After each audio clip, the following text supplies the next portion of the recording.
আল্লাহ রাব্বুল আলামিন বলেন, মুসারে ভয় নাই, বাতিলের সামনে ময়দানে তোমাকে নামায় দিয়া তোমাকে একা আমি ছেড়ে দেই নাই, আমি আল্লাহ রাব্বুল আলামিন তোমার সাথে আছি, ভয় করার কোনো কারণ নাই। হাতের লাঠি ছেড়ে দাও। মুসা আলাইহিস সালাম লাঠি ছেড়ে দিলেন, লাঠি সাফ হয়ে গেল। আর যখন হা করলো, জাদুকরদের তৈরি করা সমস্ত সিংহ বাঘ আর সাপগুলি মুসা আলাইহিস সালামের লাঠির পেটের মধ্যে ঢুকে গেল। জাদুকরেরা তারা চিন্তা করলো, অবাক হয়ে গেল। তারা ভাবলো আমরা যেটা দেখাইছি এটা তো জাদু, কিন্তু মুসা আলাইহিস সালাম যেটা দেখাইছেন এটা জাদু হতে পারে না, যেহেতু জাদু খেয়ে ফেলেছে। জাদু খেয়ে ফেলে যে জিনিস, ওটা তো জাদু হতে পারে না, ওটা জাদুর বাপের চাইতেও বড় কোনো জিনিস, অর্থাৎ জাদুর দাদা হবে হয়তো, তা না হলে জাদু খেলো কি করে?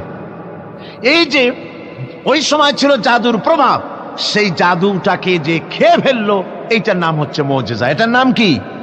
মুজিজা।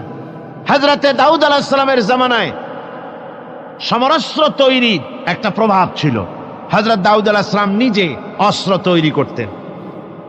তারপরে অস্ত্র তৈরি করতে গেলে লোহা আগুনে পোড়াতে হয়, তারপরে পিটাতে হয়, গলাতে হয়, নানান কিছু করতে হয়। দাউদ আলাইহিস সালামকে আল্লাহ রাব্বুল আলামিন এমন মুজিজা দিলেন, তিনি যখন লোহা মুঠো করে ধরতেন হাতের ভিতরে, লোহা পানি হয়ে হাতের ফাঁকের মধ্য দিয়া তা পড়ে যেত পানি হয়ে। এভাবে মুজিজা তাকে দেওয়া হলো। সুলাইমান আলাইহিস সালামের মুজিজা ছিল, তক্তার উপরে বসতেন, ইঞ্জিন লাগতো না, মেশিন লাগতো না, বিনা ইঞ্জিনে বিনা মেশিনে তক্তা হাওয়ার উপরে উড়ে সারা পৃথিবী ঘুরে আসতেন। ঈসা আলাইহিস সালামের মুজিজা ছিল, জন্মদের চোখের উপরে হাত বুলিয়ে দিতেন, সঙ্গে সঙ্গে চোখ তার ভালো হয়ে যেত। আবার কুষ্ঠ ব্যাধিগ্রস্ত লোকের গায়ে হাত বুলিয়ে দিলে তার শরীর ভালো হয়ে যেত। এটা ছিল তার মুজিজা। রাসূল পাক সাল্লাল্লাহু আলাইহি ওয়াসাল্লামের সময় মুজিজা, তার সময় প্রভাব ছিল সাহিত্যের, সাহিত্য আর কবিত্বের এত বেশি প্রভাব বিস্তার হলো, তারা কবিতা লিখে লিখে রচনা করে করে কাবা শরীফে লাগাই দিত। পারলে এই কবিতার সাথে মোকাবেলা করো এই চ্যালেঞ্জের। আল্লাহ রাব্বুল আলামিন সেই সময় কোরআনে কারীমকে অবতীর্ণ করে দিলেন। কোরআনে কারীম দুনিয়ার সমস্ত সাহিত্য আর কবিত্বের সমস্ত মানকে ছাড়িয়ে চলে গেছে এমন এক পর্যায়ে, কিয়ামত পর্যন্ত কোরআনের সাহিত্যের ভাবধারা এর মানকে উতরে যেতে পারবে এমন সাহিত্যের জন্ম আজও হয় নাই, ভবিষ্যতেও হবে না। এটা হলো রাসূল পাক সাল্লাল্লাহু আলাইহি ওয়াসাল্লামের মুজিজা।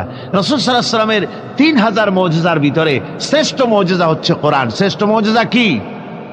তাই আমি বলতেছিলাম, নবীরা দুনিয়া থেকে বিদায় হয়ে গেছেন, মুজিজা সাথে নিয়ে গেছেন।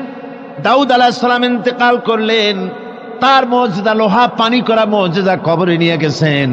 আজ আর কেউ লোহা চাপ দিলে পানি হয় না। সুলাইমান আলাইহিস সালাম দুনিয়া থেকে বিদায় হয়েছেন, মুজিজা কবরে নিয়ে গেছেন। আজ আর কেউ বিনা ইঞ্জিনে তক্তায় বসলে তক্ত আর বাতাসে উড়ে বেড়ায় না। হযরতে মূসা আলাইহিস সালাম বিদায় হয়ে গেলেন দুনিয়া থেকে, লাঠিও তার চলে গেছে। আজ আর দুনিয়ায় হাজার লাঠি একযোগে ফেললেও ছোট্ট একটা সাপও আর হবে না। ঈসা আলাইহিস সালাম বিদায় হলেন, মুজিজা চলে গেল সাথে। আজ পৃথিবীর কোনো মানুষ কারো কোনো জন্মদের চোখের উপরে হাত বুলালে চক্ষু আর ভালো হয়ে যাবে না, মুজিজা কবরে চলে গেছে। কিন্তু আপনার আমার নবী, বিশ্ব নবী জনাবে মুহাম্মদুর রাসূলুল্লাহ সাল্লাল্লাহু আলাইহি ওয়াসাল্লাম দুনিয়া থেকে বিদায় গ্রহণ করেছেন, মুজিজা সাথে নিয়ে যান নাই। ওই কোরআনে কারীমের মুজিজা আজও আছে, কিয়ামত পর্যন্ত থাকবে। রাসূল পাক সাল্লাল্লাহু আলাইহি ওয়াসাল্লামের এই মুজিজা কিয়ামত পর্যন্ত থাকবে, কেউ এই মুজিজা নষ্ট করতে পারবে না। গ্যারান্টি। এই মুজিজা রক্ষা করার দায়িত্ব কে নিয়েছেন? আল্লাহ রাব্বুল আলামিন বলেছেন, নাহনু নাযালনা যিকরা ওয়া ইন্না লাহু লাহাফিজুন। কোরআনে কারীম অবতীর্ণ করেছি আমি আল্লাহ, আর এর সংরক্ষণের সবটুকুন দায়িত্ব আমি আল্লাহ আমার নিজ হাতে গ্রহণ করেছি। হেফাজতের সবটা দায়িত্ব আমার। তাই বিশ্ব জুড়ে আজ কোরআন রয়েছে হেফাজতে, কোনো কিতাব হেফাজতে নাই, শুধু কোরআন হেফাজতে আছে। মানুষ এটাকে মুখস্থ করে করে হেফাজত করে রেখেছে। হুজুর আপনাদের সামনে বলেছেন সূরা তো দূরের কথা, আয়াত তো দূরের কথা, জের জবর তো দূরের কথা, একটা কলমের নিব ধরে যে জায়গাটায় একটা নকতা, এই নকটাটারও পরিবর্তন কেউ করতে পারে নাই। সামনে পারবে নাকি? সামনেও পারবে না। জোরে সোরে কোন সুবহানাল্লাহ।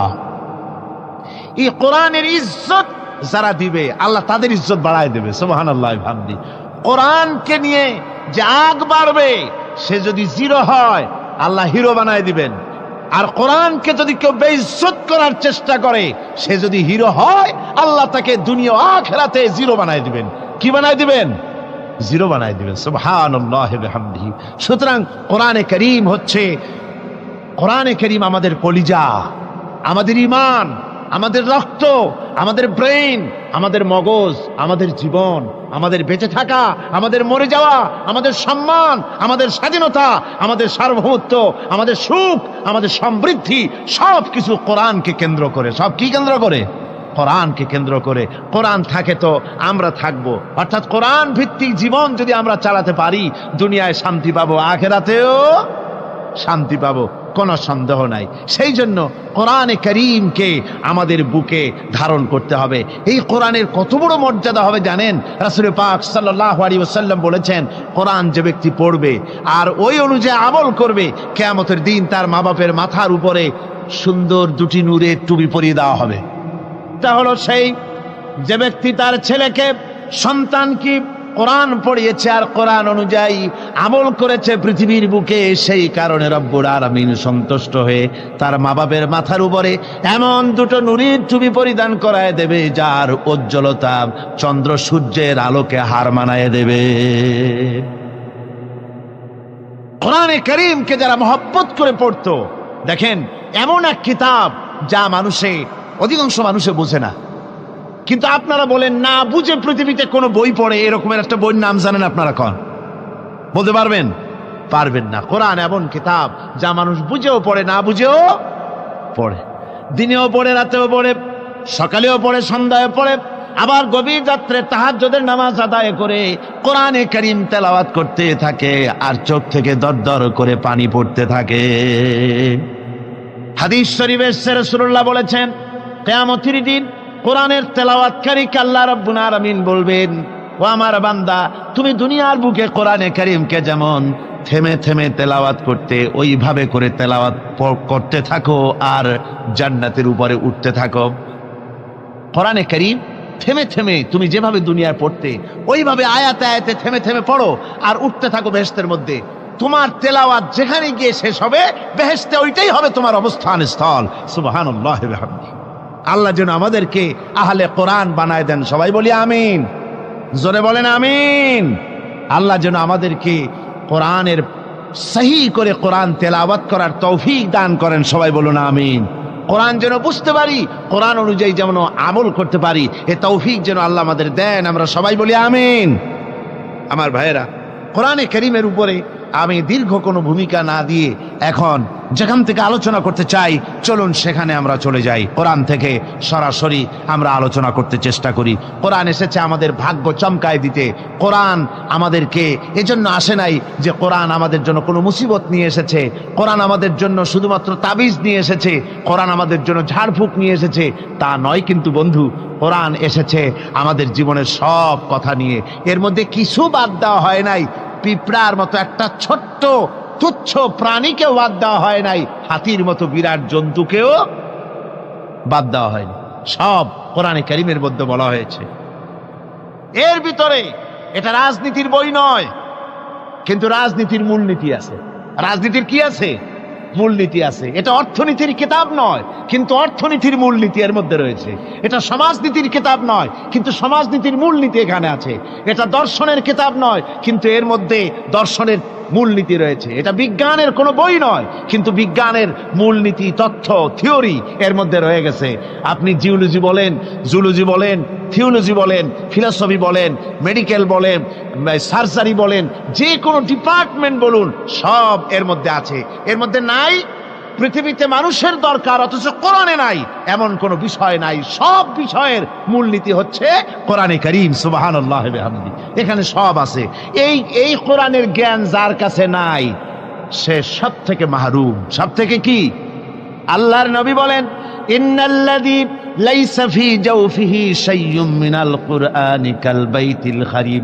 আল্লাহর নবী বলেন, যে স্মৃতিপট, যে দেহটা কোরআন থেকে খালি, সেটা একটা উজাড় বাড়ির মতো, একটা বিরানা বাড়ির মতো, একটা ছাড়া বাড়ির মতো, যেখানে যে বাড়িতে মানুষ বাস করে না, ওই বাড়িতে যা থাকে একটা, যে স্মৃতিপটে কোরআন নাই, যে দেহে কোরআন নাই, ওই দেহটাও ওই রকম। আমার ভাইয়েরা, কোরআনে কারীম এই হচ্ছে সবচাইতে শ্রেষ্ঠ জ্ঞানের কিতাব। আল্লাহ পাক এই কোরআনের মধ্যে বলেছেন, ওমা উতিতুম মিনাল ইলমি ইল্লা কালিলা, তোমাদেরকে খুব সামান্যতম জ্ঞান দেওয়া হয়েছে। মানুষের জ্ঞান কি? সামান্য।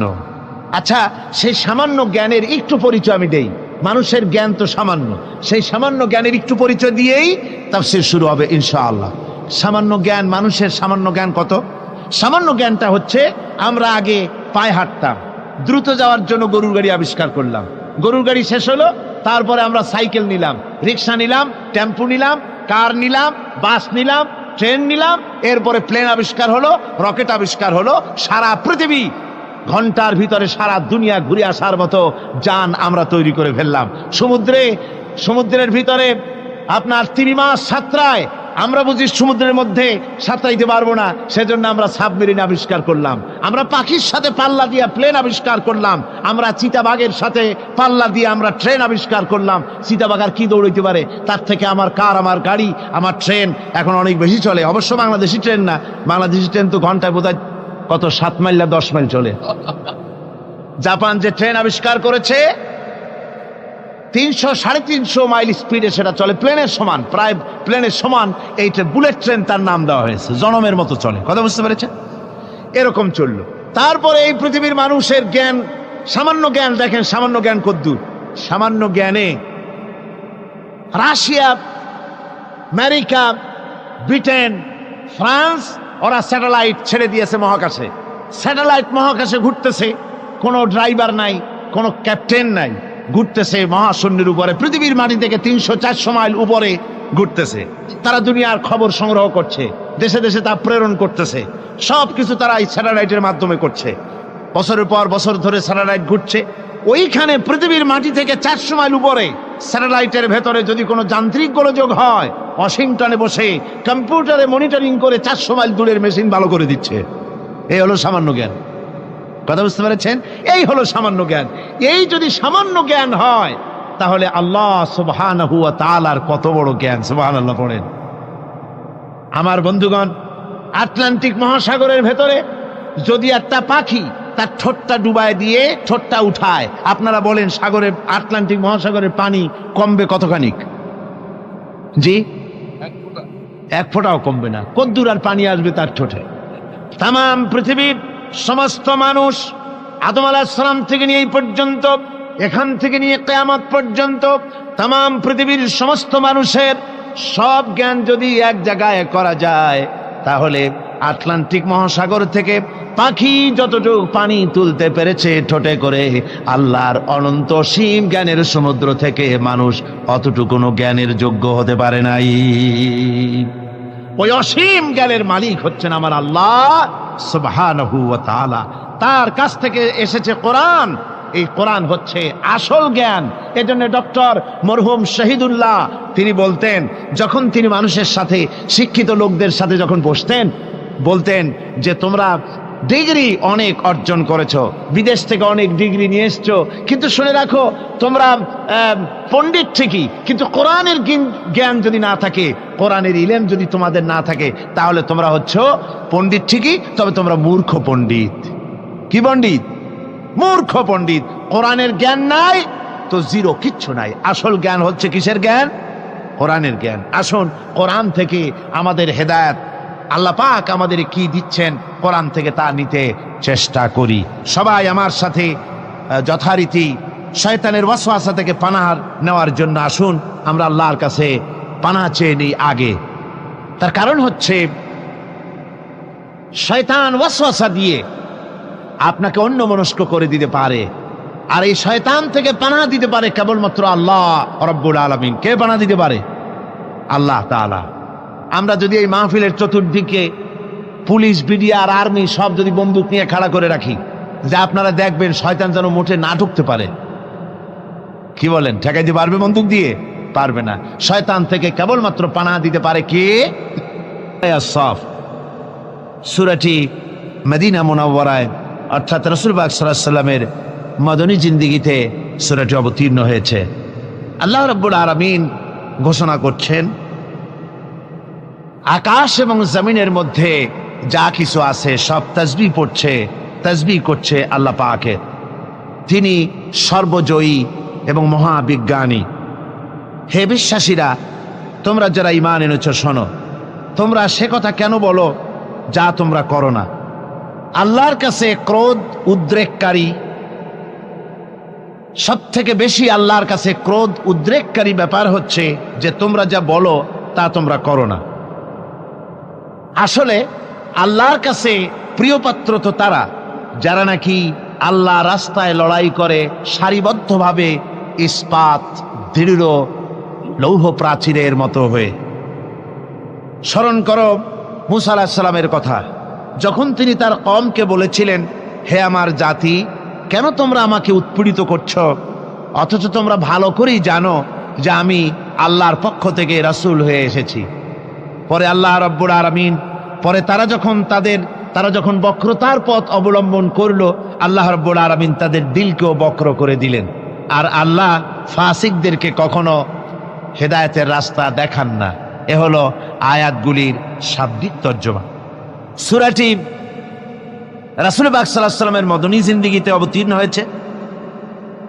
ওহদের যুদ্ধের সমসাময়িক সময় সূরাটি নাজিল হয়েছে বলে মুফাসসিরিন কিরাম লিখেছেন। সূরাটির প্রথমেই মুমিনদেরকে সতর্ক করা হয়েছে এই বলে যে ওই সব লোক হচ্ছে ঘৃণ্য লোক, আল্লাহর কাছে ওই সব লোকেরা ঘৃণ্য যারা মুখে যে কথা বলে কাজে তা পরিণত করে না। এরা আল্লাহর কাছে দারুণ ঘৃণ্য ব্যক্তি। আর আল্লাহর কাছে দারুণ প্রিয় লোক হচ্ছে তারা যারা নাকি আল্লাহর দ্বীনকে প্রতিষ্ঠার জন্য আল্লাহর রাস্তায় সীসা ঢালা প্রাচীরের মতো মজবুত হয়ে সারিবদ্ধভাবে বাতিলের সঙ্গে যারা লড়াই করে, তারা হচ্ছে আল্লাহ পাকের কাছে অত্যন্ত প্রিয় ব্যক্তি। এই সূরাটির ভেতরে বলা হয়েছে যে মূসা আলাইহিস সালাম এবং ঈসা আলাইহিস সালামের সাথে বনু ইসরাইলেরা যে ধরনের ব্যবহার করেছে, আর তারপরে বনু ইসরাইলদের যে পরিণতি আমি আল্লাহ করে দিয়েছি, ও মুসলমানেরা, তোমরা যারা ঈমান এনেছো, তোমরাও যদি তোমাদের রাসূল মুহাম্মদ সাল্লাল্লাহু আলাইহি ওয়াসাল্লামের সাথে এমন দুর্ব্যবহার করো, তাহলে বনু ইসরাইলদের মতো দশা তোমাদেরও হবে। এখানে আল্লাহ রাব্বুল আলামিন এই সূরাটির ভেতরে যে কথাটা বলছেন তা হচ্ছে, প্রথমেই শুরু হচ্ছে সাব্বাহা লিল্লাহি মা ফিস সামাওয়াতি ওয়াল আরদ। যা কিছু আছে এই পৃথিবীতে আর আকাশে জমিনে সব কিছু আল্লাহর তাসবিহ পড়ে। কার তাসবিহ পড়ে? সাব্বাহা ইউসাব্বিহু তাসবিহান। সাব্বাহা দিয়ে বোঝানো হচ্ছে অতীতে এই পৃথিবীতে যা কিছু ছিল এবং ভবিষ্যতে যা কিছু পৃথিবীতে আসবে, যা আছে আকাশে, যা আছে জমিনে, সব কিছুই তাসবিহ পড়ে। কার? আল্লাহ পাকের। জোরে বলেন, কার তাসবিহ পড়ে? আকাশে এবং জমিনে আমরা যা কিছু দেখতে পাই সব আল্লাহ রাব্বুল আলামিনের তাসবিহ পড়ে। একথা বলে আল্লাহ পাক মানুষকে যেন এই কথাই বুঝাতে চাচ্ছেন যে পৃথিবীর মানুষ, তোমাদেরকে শুধুমাত্র তাসবিহ করার জন্যই পাঠানো হয় নাই। আল্লাহ পাক তোমাদের তাসবিহর মুহতাজ না। তোমরা জিকির করবে, তোমরা আল্লাহ রাব্বুল আলামিনের সিজদা করবে, তোমাদের সিজদা তোমাদের তাসবিহর জন্য আল্লাহ মুহতাজ নন। এই পৃথিবীতে যা কিছু আছে সব আল্লাহর তাসবিহ পড়ে, আল্লাহর জিকির করে, গাছেও করে, পানিতেও করে, মাছেও করে, গাছের পাতাগুলি করে, সমস্ত প্রাণী জগৎ সবাই আল্লাহর জিকির করে, আল্লাহর তাসবিহ পড়ে। তোমরা ওদের ভাষা বোঝো না, ওরা ওদের ভাষায় আল্লাহ পাকের জিকির করে, তোমরা বুঝতে পারো না। পাখির ডাকগুলির মধ্যে তোমরা যে ধরনের খেয়াল করো ওই ধরনের ডাক শুনতে পাও। যেমন আমাদের দেশে একটা পাখি আছে, আমরা শুনতে পাই বউ কথা কও বলে। এরকম পাখি আছে নাকি চট্টগ্রামে? আছে? বউ কথা কও পাখি বলা হয়। তা আসলে আসলে সে কিন্তু বউ কথা কও বলে না, তার এ কথা বলার দরকার কি? তার বউ কি তার উপরে রাগ করে আছে নাকি? আসলে সে ওটা বলে না। আসলে তোমরা তার তাসবিহ বোঝো না, আল্লাহ কোরআন শরীফ বলেছেন ও ওর ভাষায় আল্লাহর জিকির করতেছে। কার জিকির করে? আল্লাহ রাব্বুল আলামিনের জিকির করে। পাখিতে পাখির কলকাকলি আর বাতাসের সনসন রব, পানির কলতান, যা কিছু আমরা শুনতে পাই, পাতার মরমর রব, যত রকমের শব্দ আমাদের কানে আসে, পাখির হোক, বাতাসের হোক, গাছের হোক, পানির হোক, যত রকম আওয়াজ আমরা শুনতে পাই, আমরা তাসবিহ বুঝতে পারি না, আসলে ওরা জিকির করতেছে আল্লাহু আল্লাহু আল্লাহু। জোরে করেন আল্লাহু আল্লাহু আল্লাহু আল্লাহু আল্লাহু।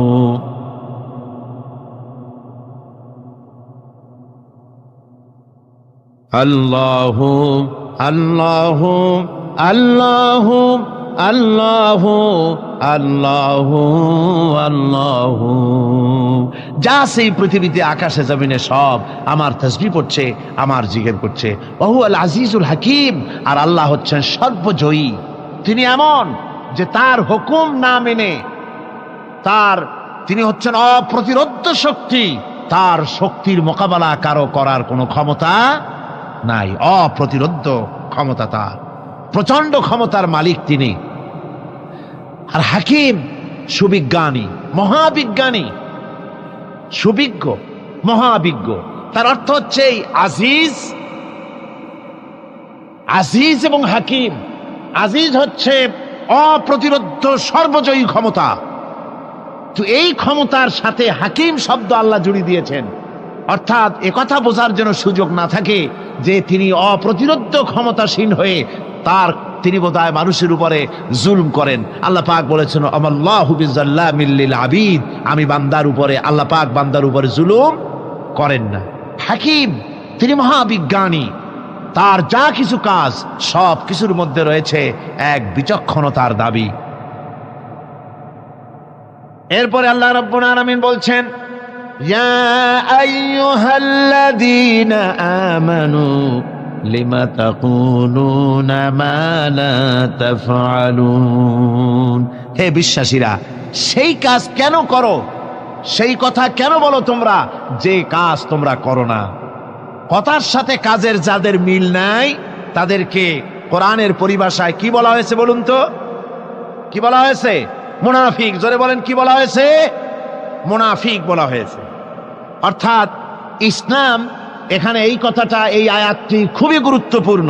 ভালো করে আপনাদেরকে কথা বুঝতে হবে। আমি আগেই বলেছি শয়তানের ওয়াসওয়াসা থেকে পানাহ চাইতে, শয়তান যেন মাহফিল থেকে বের করে না দেয় এবং অন্য মনস্ক না করে সেদিকে লক্ষ্য রাখতে হবে। খুবই গুরুত্বপূর্ণ আলোচনা। কোরআনে কারিমে আল্লাহ পাক সূরাটি শুরু করেই বলছেন, হে বিশ্বাসীরা, তোমরা যারা ঈমান এনেছো শোনো, সেই কথা কেন বলো যে কাজ তোমরা করো না।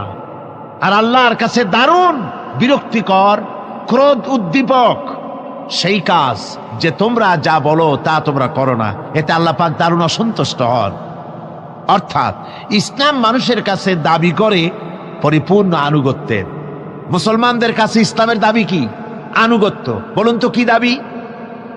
আমরা ইসলামের দাবি করেছি যে ভিত্তিতে, সেই ভিত্তিটা হচ্ছে লা ইলাহা ইল্লাল্লাহু মুহাম্মাদুর রাসূলুল্লাহ। জোরে সরে পড়েন, লা ইলাহা ইল্লাল্লাহ, লা ইলাহা ইল্লাল্লাহ, লা ইলাহা ইল্লাল্লাহু মুহাম্মাদুর রাসূলুল্লাহ। ইমানের দাবি হচ্ছে এক আল্লাহ বিশ্বাসী হওয়া এবং আল্লাহর হুকুম ও হাকাম মেনে জীবনকে পরিচালনা করা। এটা হলো ইমানের দাবি।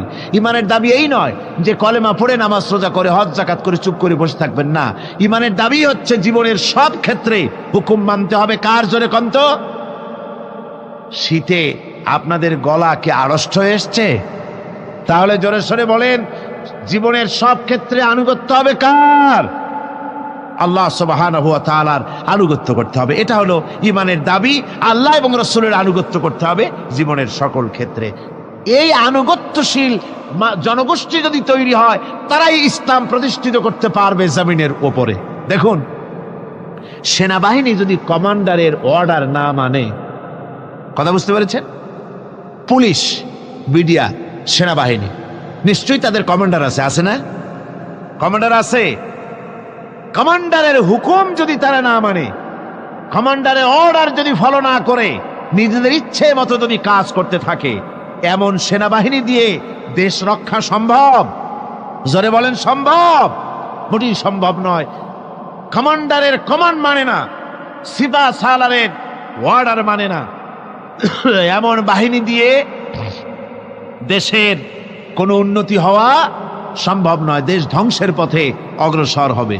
অনুরূপভাবে রাজ্যের প্রজারা শাসনতন্ত্র অনুযায়ী, সংবিধান অনুযায়ী, দেশের আইন কানুন অনুযায়ী যদি তারা না চলে, দেশের আইন যদি জনগণ না মানে, তাহলে এমন জনগণ নিয়ে দেশ চালানো কি সম্ভব? সম্ভব? সম্ভব নয়। অনুরূপভাবে সরকারি অফিসের লোকেরা, মিল কলকারখানার লোকেরা যারা চাকুরিরত, তারা যদি চাকরি করতে গিয়ে যদি মিল কলকারখানার নিয়ম কানুন যদি না মানে, তাহলে তাদের দ্বারা এই কলকারখানা কি চলতে পারে? চলতে পারে না। তাই অনুরূপভাবে আপনাদেরকে কথাগুলি বুঝতে হবে যে সেনাবাহিনী যদি কমান্ডারের হুকুম না মানে, তারপরে দেশের লোকেরা যদি দেশের আইন না মানে, কলকারখানা এবং অফিসাদারের লোকেরা যদি তাদের আইন শৃঙ্খলা না মানে, তাহলে দেশ যেমন চলতে পারে না, অফিস যেমন চলতে পারে না, সেই সেনাবাহিনী দিয়ে দেশের যেমন কোনো উপকার হয় না।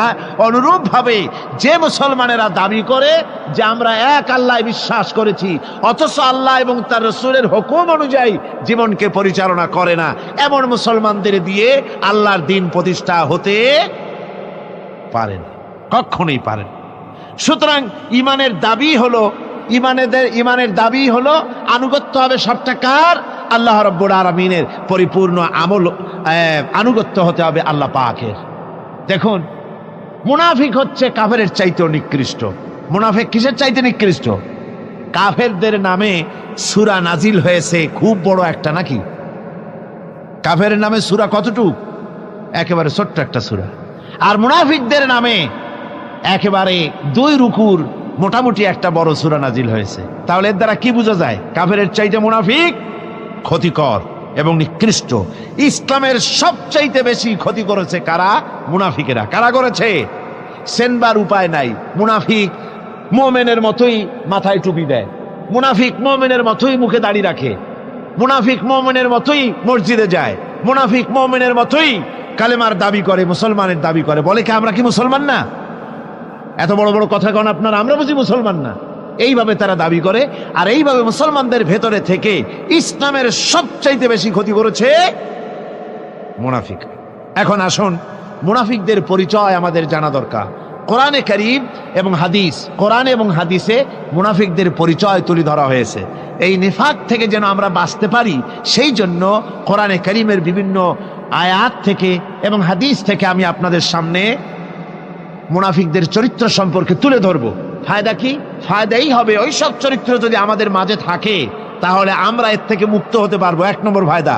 আর 2 নম্বর ফায়দা, এই চরিত্র যাদের মাঝে আছে তাদেরকে আমরা চিনতে পারবো মুনাফিক বলে, ঠিক কিনা কন? তাই আমি আপনাদের সামনে এখন কোরআনে কারীম থেকে মুনাফিকদের পরিচয় সম্পর্কে বলছি। মুনাফিকরা হচ্ছে দ্বিমুখী চরিত্রের লোক। তারা 2 গ্রুপকে খুশি করতে চায়, 2 গ্রুপের মানুষের কাছে ফায়দা লোটার জন্য 2 গ্রুপের সঙ্গে সম্পর্ক রাখে। ইসলাম বিরোধী যারা, তাদের সাথেও সম্পর্ক থাকে, আর ইসলাম যারা করে তাদের সাথেও সম্পর্ক রক্ষা করে। কোরআনে কারীম ওদের ব্যাপারে বলা হয়েছে, আল্লাহ রাব্বুল আলামিন বলেন, فَإِنْ كَانَ لَكُمْ فَتْحٌ مِّنَ اللَّهِ قَالُوا أَلَمْ تَكُنْ مَعَكُمْ। তোমাদের যদি ফাতহ হয়, তোমাদের যদি বিজয় হয়, মুসলমানদের যদি বিজয় হয়, তাহলে তারা মুসলমানদের কাছে গিয়ে বলে, আমরা কি আপনাদের সাথী ছিলাম না? আমরা তো আপনাদেরই লোক। সবসময় আপনাদের কাছে ঘুরেছি, চান্দা টান্দা দেওয়ার চেষ্টা করছি। আমরা তো আপনাদেরই লোক। আজকে আপনাদের বিজয় হয়েছে, এই বিজয়ে আমরাও সামিল। এভাবে করে মুসলমানদের বিজয় হলে তারা এগিয়ে আসে। আর যদি কাফেরদের জয় হয়, وَإِنْ كَانَ لِلْكَافِرِينَ نَصِيبٌ قَالُوا أَلَمْ نَسْتَحْوِذْ عَلَيْكُمْ, কাফেরদের যদি বিজয় হয় তাহলে কাফেরদের কাছে গিয়ে বলে, আমরা তো তোমাদের সাথীরই লোক, আর মুসলমানদের অত্যাচার থেকে বাঁচাবার জন্য তোমাদেরকে আমরা বড় চেষ্টা করেছি। মুসলমানেরা যাতে তোমাদের উপর অত্যাচার করতে না পারে সেজন্য রাত দিন আমরা পরিশ্রম করেছি, আমরা তোমাদের সাথীরই লোক। এই বলে দুই দিকে ফায়দা লুটতে চায়। ওদিকে আপনার মুসলমানদের কাছেও ফায়দা লুটতে চায়, আবার কাফেরদের বিজয় হলে সেখানেও তারা ফায়দা লুটতে চায়। মুনাফিকরা হলো সুবিধাবাদী। মুনাফিকরা কি? সুবিধাবাদী। সুবিধাবাদ জিন্দাবাদ, এই চরিত্রের লোক। সূরা তাওবার মধ্যে বলা হয়েছে, তাবুকের যুদ্ধে আল্লাহর নবী যখন মুসলমানদেরকে দাওয়াত দিলেন যুদ্ধে যাওয়ার জন্য, জিহাদে যাওয়ার জন্য, লোকেরা সব প্রস্তুতি নিল। মুনাফিকরা তখন গিয়ে রাসূলের কাছে আরজ করলেন। মুনাফিকরা বলল, হে আল্লাহর নবী, আমার কোমরে ব্যথা, কেউ বলল আমার মাথায় যন্ত্রণা, কেউ বলল আমার মেয়ের বিবাহ, কেউ বলল আমার ফসল পেকেছে, এই সময় যেতে পারবো না। নানান অজুহাত দিয়ে তারা যাওয়া থেকে বিরত রইল। আল্লাহ রাব্বুল আলামিন এদের চরিত্র সম্পর্কে কোরআনে কারীমের মধ্যে বলে দিলেন, লাউ কানা আরাদান করিবান ওয়া সাফারান কাসিদান লাত্তাবাউক ওয়ালাকিন বাউদাত আলাইহিমুশ শুক্কা। আল্লাহ পাক বলছেন, লাউ কানা আরাদান করিবান ওয়া সাফারান কাসিদান, যদি সফর হতো সহজ, সফরটা যদি, রাস্তাটা যদি সুগম হতো, আর ফায়দাটা যদি সহজলভ্য হতো, লাত্তাবাউক, তাহলে অবশ্যই এই লোকেরা আপনার অনুসরণ করত। যেহেতু পথ খুব কঠিন, শত শত মাইল যেতে হবে মদিনা থেকে তাবুকের প্রান্তরে, বহুত কষ্ট, উট আছে, ঘোড়া আছে, আবার অনেকের নাই, পায়ে হেঁটে যেতে হবে, খাবার আছে, আবার অনেকের কাছে নাই, খেতে কষ্ট হবে, যেতে কষ্ট হবে, পথে কষ্ট হবে, রৌদ্রে কষ্ট হবে, এই সব কষ্ট আর ফায়দা খুব তাড়াতাড়ি জিততে পারবো তাও তো এখানে ধারণা নাই। মুনাফিকরা বলেছে, মুসলমানরা যখন জিহাদে যাচ্ছে বলেছে, যাও, এরা মক্কার কোরাইশ না, রোমকদের সাথে লড়াই হবে, টের পাবা, রোমকরা ঝুলাইয়া পিটাইয়া জনমের যুদ্ধের স্বাদ মিটাইয়া দেবে। এইভাবে করে মুসলমানদেরকে ভয় দেখিয়েছে, নিজেরাও যায় নাই, ওদেরকেও বাধা দিয়েছে। আল্লাহ বলছেন, ও নবী, যদি রাস্তাটা খুব সুগম হতো, আর যাইয়েই যদি যুদ্ধে জয়লাভ করার মতো ধারণা ওদের থাকতো, গনিমতের মাল অনেক পাবে, এই চিন্তা যদি থাকতো, লাত্তাবাউক, তাহলে অবশ্যই এরা আপনার সাথে যেত। কিন্তু বিষয়টা হচ্ছে, ওয়ালাকিন বাউদাত আলাইহিমুশ শুক্কা, বিষয়টা হচ্ছে এই পথটা বড় কঠিন, মোটেই সুগম নয়, এই জন্য তারা বিরত রয়েছে, আপনার সাথে যায় নাই। আর ফিরে যখন রাসূল এলেন, যখন আল্লাহর নবী জিহাদে বিজয়ী হয়ে যখন ফিরে এলেন মদিনায়, আল্লাহ রাব্বুল আলামিন বলেন, এই মুনাফিকরা সকলের আগে রাসূলের সঙ্গে দেখা করেছে। ফাসায়াহলিফুনা বিল্লাহি লাবিস্তাতা'না লাখারাজনা মাআকুম, সাথে এসে বলছে যে তারা কসম করে বলছে, আল্লাহ পাক বলছেন, ওরা কসম করে বলে যে আল্লাহর কসম, যদি হুজুর আমাদের সামর্থ্য থাকতো, শক্তি থাকতো, কেবল যে কোমরটা ব্যথা করতেছিল, কেবল যে মাথায় যন্ত্রণা ছিল, কেবল যে আমাদের ধানগুলো, আমাদের ফসলগুলো পেকে গেছিল, নইলে কি আমরা বসে থাকি, আপনার সাথেই জিহাদে আমরা শরীক হয়ে যেতাম। এইভাবে তারা হচ্ছে মুনাফিক চরিত্রের, সব সময় সুবিধাবাদী লোক। তাদের ভিতর এবং বাইরে রয়েছে বৈসাদৃশ্য। মুখে যে কথা বলে, অন্তরে সেটা না, অন্তরে যেটা, মুখে আর একটা। এটা কাদের লক্ষণ? মুনাফিকদের। কোরআনে কারীমে রব্বুল আলামিন বলেন, ইয়াকুলুনা বিআলসিনাতিহিম মা লাইসা ফি কুলুবিহিম, তারা সেই কথাই মুখ দিয়ে উচ্চারণ করে যে কথা তাদের মনের ভিতরে নাই, মনে একটা, মুখে একটা। এটাই হলো মুনাফিকদের চরিত্র। আর এদের আরেকটা কোয়ালিটি হলো, আপনারা দেখবেন, মুনাফিক চিনবেন, মুনাফিক কে তা চিনতে খুবই সুবিধা হবে। এরা হচ্ছে মুসলিম জাতির বিপদ যদি দেখে দারুণ খুশি হয়। বসনিয়ায় মুসলমানেরা মরে, একটা টু শব্দও করবে না, কিন্তু দেশে যদি কোনো রকম কিছু হয় নাই, তাও অস্থির, সাম্প্রদায়িক বলে গালি দিয়া একবারে চায়ের কাপে ঝড় তুলে বসে, ঠিক কিনা কর? মুসলমানেরা বিপদে পড়লে তাদের কলজা আনন্দে ফুর্তিতে ভরে যায়। মুসলমানের যখন বিপদে পড়ে তারা দারুণ খুশি হয়। আর মুসলমানদের যদি বিপদ হয়, বিপদে খুশি। আর মুসলমানরা যদি সুখ পায়, সমৃদ্ধি পায়, তাহলে তারা বেজার হয়ে যায়, কলজে জ্বলে যায়। যদি দেখা গেল রাশিয়া ভেঙে টুকরা হয়ে গিয়ে মুসলমানদের 6টা দেশ রাশিয়ার পেটের মধ্যে দিয়ে আজাদ হয়ে বেরিয়ে আসছে, রাশিয়ার পেটের মধ্যে দিয়া মুসলমানদের কয়টা দেশ বেরোলো? হ্যাঁ, 6টা দেশ। মুসলমানদের যখন ভালো হয় তখন ওদের কলজা শুকায় যায় দুঃখের। আল্লাহ রাব্বুল আলামিন বলেন, ইম তামসাসকুম হাসানাতুন তাসুহুম ওয়া ইন তুসিবকুম সাইয়্যাতুন ইয়াফরাহু বিহা। মুমিনদের যদি ভালো হয়, মুসলমানদের যদি সুখ এবং সমৃদ্ধি আসে, তাহলে মুসলমানদের সুখ সমৃদ্ধিতে তাদের কলিজা জ্বলি পড়ে যায়, অসন্তুষ্ট হয় দারুণভাবে। আর যদি মুসলমানদের বিপদ আসে, মুসিবত আসে, খুশিতে তাদের কলিজা একেবারে দারুণভাবে তাদের খুশিতে উদ্বেল হয়ে পড়ে। মুনাফিকদের আরেকটি চরিত্র হচ্ছে হকপন্থী এবং বাতিলপন্থীদের রোশনাল হতে নিরাপদে থাকার জন্যে প্রতারণামূলক সম্পর্ক রাখে। প্রতারণামূলক সম্পর্ক মুসলমানদের কাছেও ভেড়ে, আবার ওদের সঙ্গেও ভেড়ে। টাকা পয়সা ওদের যদি থাকে তো এই বেশি টাকাগুলো দেয় ইসলাম বিরোধীদের দিয়া সম্পর্ক রক্ষা করে। জানি না কোন দল ক্ষমতা যাবে, বলা তো যায় না, কাজে দুই দিকে সম্পর্ক রক্ষা করে তারা চলে। আল্লাহ রাব্বুল আলামিন বলেন, ইউরিদুনা আন ইয়ামানুকুম ওয়া ইয়ামানু কওমাহুম। ওরা চায় দুই সম্প্রদায়ের সঙ্গে সম্পর্ক রক্ষা করে প্রতারণামূলক আচরণ করে নিজেদেরকে টিকিয়ে রাখার জন্য চেষ্টা করে। মুনাফিকদের অবস্থা হচ্ছে তারা ইসলামের ক্ষতি সাধনের জন্য সারাক্ষণ চেষ্টা সাধ্য করতে থাকে। আর ইসলামের বিচার পদ্ধতি মুনাফিকদের পছন্দ নয়। ইসলামের যে কোনো বিচার পদ্ধতি শুনলেই তাদের দারুণ জ্বালা করে। যেমন ইসলামের বিচার পদ্ধতি হলো চোর পুরুষ হোক আর নারী হোক, উভয়ের হাত কেটে দাও। এ শুনলে তারা বলে এটা হলো বর্বর আইন। জিনার শাস্তি, মদখোরের শাস্তি, হত্যাকারীর শাস্তি, কোরআনে কারীম যে শাস্তি বিধান করেছে তা শুনলে পরে তাদের দারুণ খারাপ লাগে এবং এ নিয়ে বিতর্ক সৃষ্টি করে। কোরআনে কারীম আল্লাহ পাক এই চরিত্র সম্পর্কে বলেছেন, ইউরিদুনা আন ইয়াতাহাকামু ইলাত তাগুত। তারা শয়তানের আইনকে প্রতিষ্ঠিত করতে চায়, অর্থাৎ আল্লাহর আইন বিদায় করে দিয়ে মানুষের তৈরি করা মতবাদকে প্রতিষ্ঠিত করার জন্য তারা চেষ্টা চালায়। শুধু তাই নয়, মুনাফিকদের আরেকটা চরিত্র হলো তারা যদি আজান শুনতে পায়, আজান এবং নামাজ সম্পর্কে তারা কটূক্তি করে। আজান এবং নামাজ সম্পর্কে তারা কটূক্তি করতে থাকে। এটা হলো মুনাফিকদের আরেকটা চরিত্র।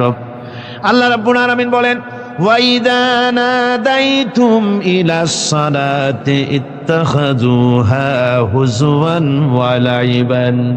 যখন আজান তারা শোনে, যখন নামাজের দিকে তাদেরকে ডাকা হয়, তখন তারা ঠাট্টা করে, বিদ্রুপ করে। আপনারা শুনেছেন আমাদের দেশে কবিরা, এই সব কবিদের নাম নিতেও ঘৃণা হয়। এক কবি, তার নাম আমি নিতে চাই না, সে লিখেছে, ফজরের আজান যখন আমি শুনি তখন আমার কাছে মনে হয় বেশ্যার চিৎকারের মতো। কোরআনের শিক্ষা বন্ধ করে দেওয়ার জন্য এই টেলিভিশন থেকে প্রচেষ্টা চালানো হয়।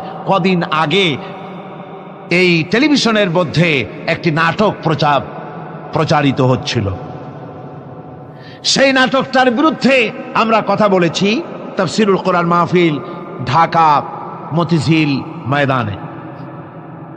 ওই নাটকে দেখানো হচ্ছিল কোরআন শরীফ শিক্ষা দেওয়া হচ্ছে, এক মৌলবি একজনের বারান্দায় কোরআন শরীফ পড়াচ্ছে। নাটকটির নাম ছিল উঠান। কোরআনে কারীম পড়ানো হচ্ছে। তো কোরআনে কারীম কি আলিফ জাবর আ, বা জাবর বা, সা জাবর সা, এগুলি পড়ানো হচ্ছে। একটা মেয়ে লোক এসে বলছে সব বন্ধ কর, হয় অসকর, আয় আম পেড়ে খাই, এইগুলি পড়। আমি এই দৃশ্য আমি নিজের চোখে দেখেছি, ইচ্ছে করি সেই অনুষ্ঠানটি আমি দেখলাম। তার কারণ এর আগে 2-3টা পর্বে পত্রপত্রিকায় দারুণভাবে সমালোচনা এসেছে। আমি কিভাবে আক্রমণ হচ্ছে দেখার জন্য চেষ্টা করলাম। আমি দেখে তারপরে দেখলাম টুপির উপর আক্রমণ করা হলো, জামার উপরে আক্রমণ করা হলো। আমি আমার মাহফিলে বললাম যে ছেলেরা যদি ABCD পড়তে থাকতো, আর নায়িকা এসে যদি বলতে সব বন্ধ কর, অ ক খ পড়, এটার একটা জাস্টিফিকেশন ছিল যেহেতু এটা বাংলাদেশ। কিন্তু ছেলে পড়তেছে আলিফ জাবর আ, বা জাবর বা, আর এসব বন্ধ কর, তার অর্থ কি? বাংলাদেশ থেকে কোরআনে কারীমকে বন্ধ করে দেওয়ার জন্য মুনাফিকেরা টেলিভিশনের মাধ্যমে আপ্রাণ চেষ্টা চালায় যেতেছে।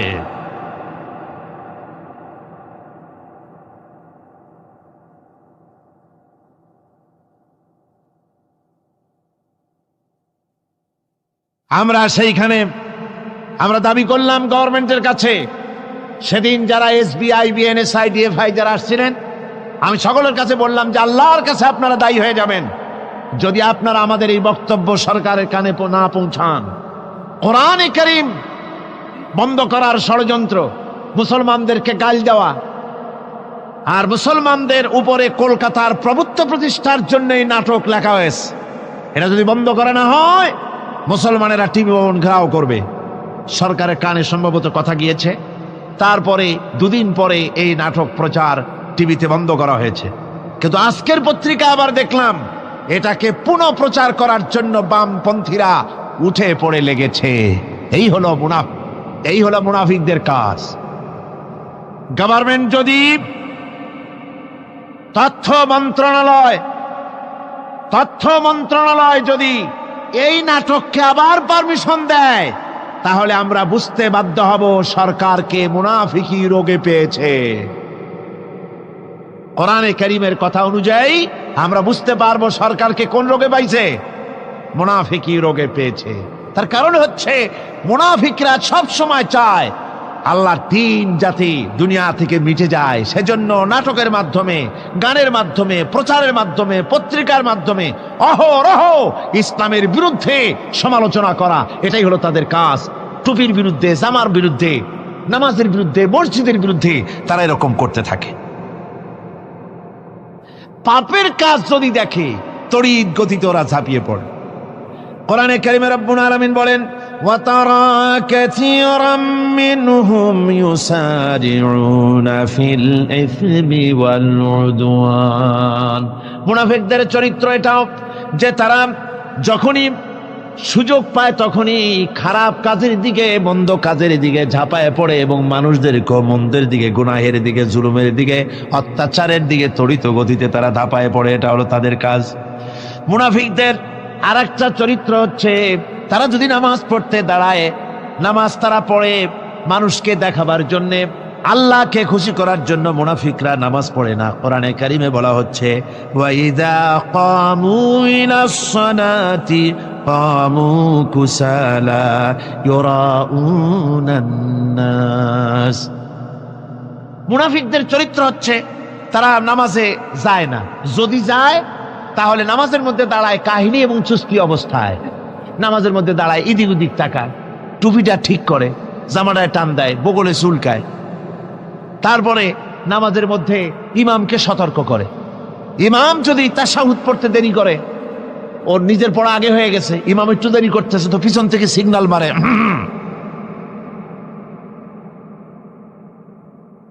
এগুলি নামাজ হচ্ছে, আল্লাহ পাক বলছেন ইউরাউনান নাস, এরা মানুষকে দেখাবার জন্য নামাজ পড়ে, এগুলি আসল নামাজ নয়, এগুলি আসল নামাজ নয়, আল্লাহকে সন্তুষ্ট করার জন্য নয়, এগুলি মানুষকে দেখাবার জন্য তারা নামাজ পড়ে। আমার ভাইরা, ইসলামের চরিত্রগুলি, কাজগুলি তারা করতে চায় না।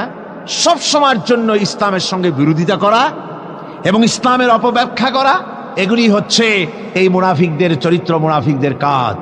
মুনাফিকরা চিরটা কাল এভাবে মুসলমানদের সঙ্গে খারাপ ব্যবহার করে এসছে এবং নিজেরা জাহান্নামের পথকে এভাবে তারা করে নিয়েছে। মুনাফিকদের আরেকটি চরিত্র হচ্ছে জিহাদের নাম শুনলে তাদের কলিজা কেঁপে ওঠে। বুঝলেন? কই যে আপনারা জিহাদ করেন কেন? এমনি সহজ পথে কলেমা পড়িয়া অল্পের মধ্যে বেহেশতে যাওয়া যায়, এরকম একটু দোয়া টোয়া শিখান মুসলমানদেরকে।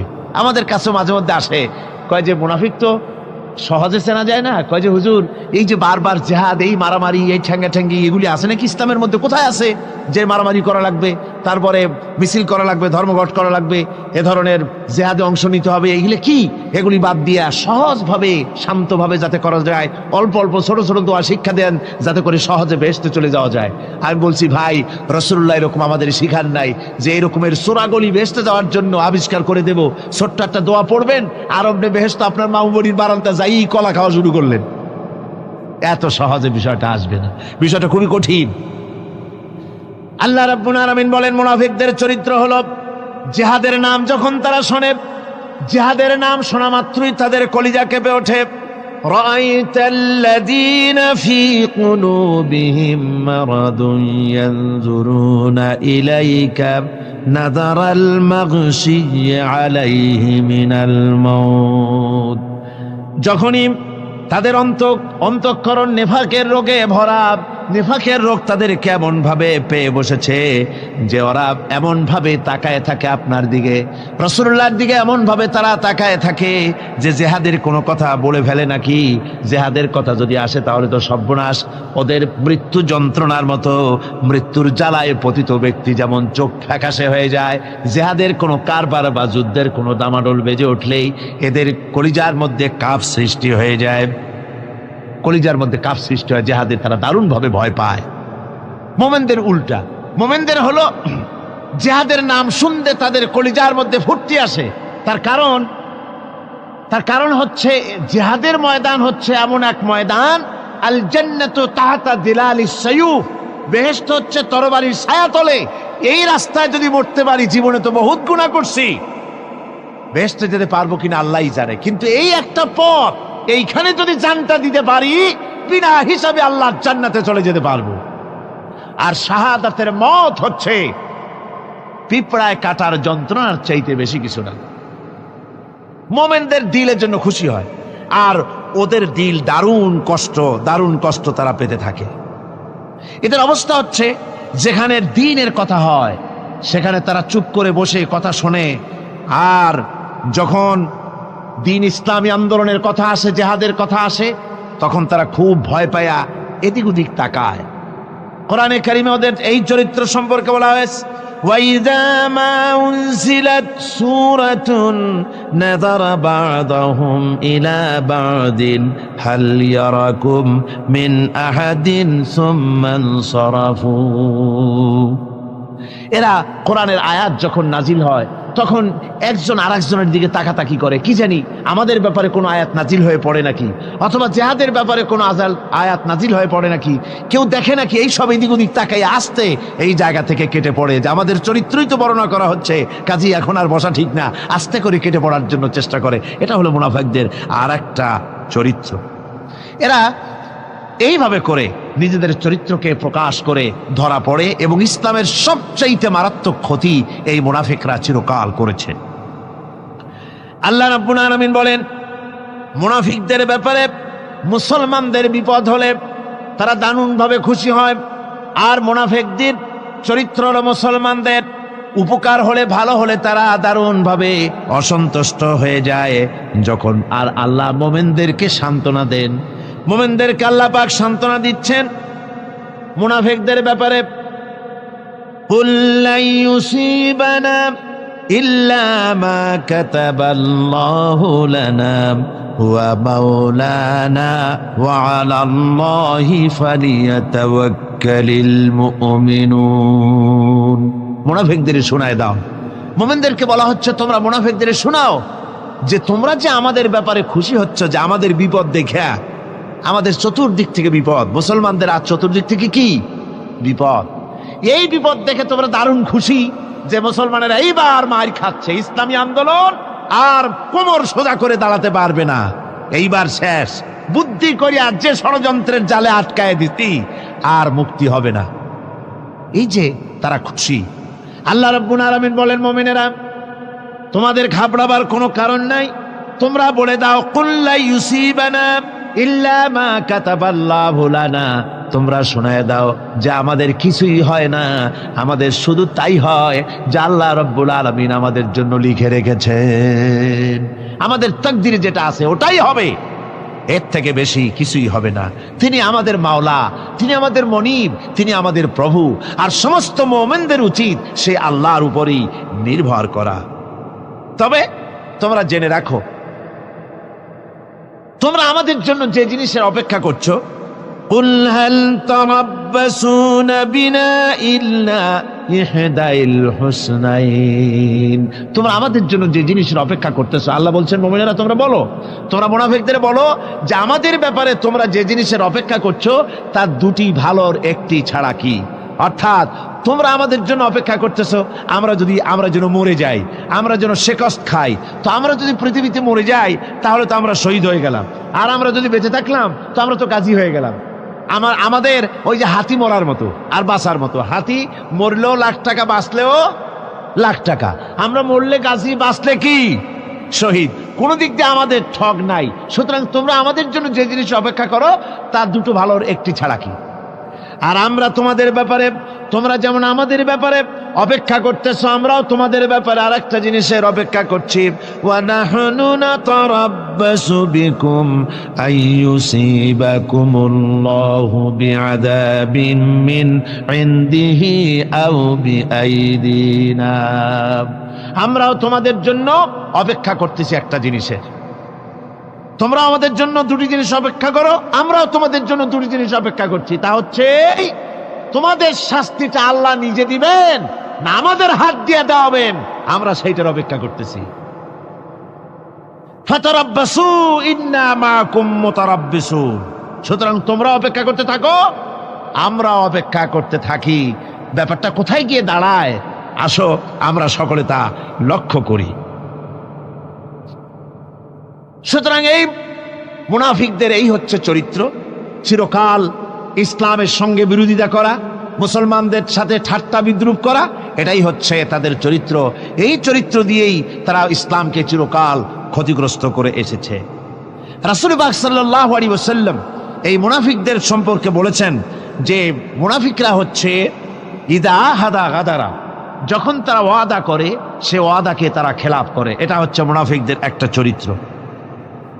তারপরে তাদের কাছে কোনো জিনিস আমানত রাখলে, ইদা উত্তুমিনা খানা, যখন আমানত রাখা হয় সে আমানতের তারা খেয়ানত করে।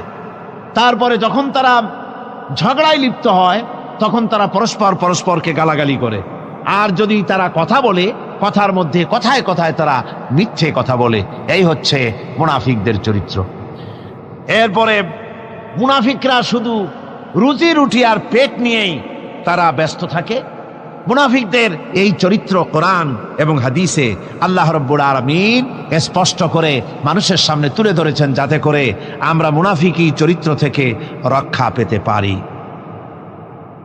এই মুনাফিকদের সম্পর্কে সর্বশেষ কথা, আল্লাহ রাব্বুল আলামিন যেহেতু মুনাফিকরা ইসলামের সবচাইতে বেশি ক্ষতি করেছে, সেই জন্য আল্লাহ রাব্বুল আলামিন নবীকে বলেছেন যে আপনি যদি এদের ব্যাপারে ইস্তাগফির লাহুম আও লা তাস্তাগফির লাহুম ইন তাস্তাগফির লাহুম ৭০ মাররাতান ফালান ইয়াগফিরাল্লাহু লাহুম, আপনি যদি এদের জন্য ক্ষমা চান, আর ক্ষমা আপনি নাই চান, এমনকি ৭০ বারও যদি আপনি মুনাফিকদের জন্য আমি আল্লাহর কাছে ক্ষমা প্রার্থনা করেন, আমি আল্লাহ রব্বুল আলামিন মুনাফিকদেরকে ক্ষমা করে দেব না। মুনাফিক হচ্ছে চরমভাবে ক্ষতিগ্রস্ত, দুনিয়াও ক্ষতিগ্রস্ত হবে, আখিরাতেও তারা ক্ষতিগ্রস্ত হবে। আল্লাহ পাকের কত বড় কথা যে কিয়ামত পর্যন্ত মুনাফিকদের জন্য হুজুর সাল্লাল্লাহু আলাইহি ওয়াসাল্লামকে বলা হচ্ছে যে ৭০ বারও যদি তাদের জন্য আপনি আমার কাছে ক্ষমা চান, আমি মুনাফিকদেরকে কখনো ক্ষমা করব না। সুতরাং আমাদেরকে বুঝতে হবে মুনাফিকি চরিত্র সবচাইতে নিকৃষ্ট চরিত্র, আর এই চরিত্রে আল্লাহ পাক সবচাইতে বেশি অসন্তুষ্ট হন। আল্লাহ পাক তাই বলছেন, কাবুরা মাকতান ইনদাল্লাহি আন তাকুলু মা লা তাফআলুন। আল্লাহর কাছে সবচাইতে বেশি ক্রোধ উদ্রেককারী এই ব্যাপারটাই যে তোমরা যা বলো তা তোমরা করো না, এটা বড় মারাত্মক ব্যাপার। আল্লাহ এটাকে সহ্য করেন না। সুতরাং মুমিনদেরকে আয়াত থেকে শিক্ষা গ্রহণ করতে হবে, মুনাফিকি ছাড়তে হবে, আনুগত্য করতে হবে। সবটাই আল্লাহর। কার আনুগত্য হবে? আল্লাহ এবং রাসূলের আনুগত্য জীবনের সকল ক্ষেত্রেই করতে হবে। এটাই মুসলমানদের জন্য ঈমানের সবচেয়ে বড় দাবি। তারপরে রব্বুল আলামিন বলেন, ইন্নাল্লাহা ইউহিব্বুল্লাযীনা ইউকাতিলুনা ফি সাবিলিহি সাফফান কাআন্নাহুম বুনিয়ানুম মারসুস। আল্লাহ পাক বলছেন, আল্লাহ নিশ্চয়ই ভালোবাসেন সেই সব লোকদেরকে যারা কাতারবন্দী হয়ে আল্লাহর রাস্তায় লড়াই করে, সীসা ডালা প্রাচীরের মতো ইস্পাত কঠিন দৃঢ় হয়ে যারা কাতারবন্দী হয়ে সুসংবদ্ধ হয়ে আল্লাহর জন্য যারা লড়াই করে। এখানে বলা হচ্ছে যে লড়াইটা হবে আল্লাহর জন্য। সংগ্রাম হবে কার জন্য? ইউকাতিলুনা ফি সাবিলিহি। লড়াই কিন্তু লড়াইটা কখনই দেশ দখল করা, তা আবার মানুষের তৈরি করা আইন কানুন প্রতিষ্ঠার জন্য দেশ দখল করার সংগ্রাম, মানুষের তৈরি করা মতবাদকে প্রতিষ্ঠা করার সংগ্রাম, এই জাতীয় যত রকমের সংগ্রাম আছে, যত রকমের জিহাদ আছে, এই সমস্ত সংগ্রামকে, লড়াইকে ইসলাম জায়েজ করে না। এগুলি মুসলমানদের জন্য একদম নিষিদ্ধ।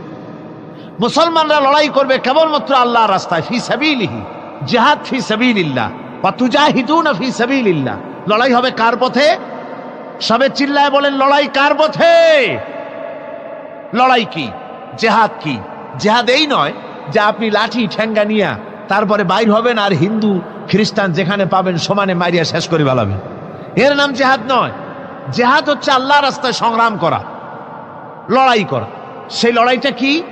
যে কোনো উদ্দেশ্যকে সফল করার জন্য প্রচেষ্টা চালানো, প্রাণান্তকর প্রচেষ্টা চালানো, ওই প্রচেষ্টার নামই হচ্ছে কি? জিহাদ। সুতরাং এই জিহাদটা হবে আল্লাহর রাস্তায়, সংগ্রাম হবে আল্লাহর রাস্তায়।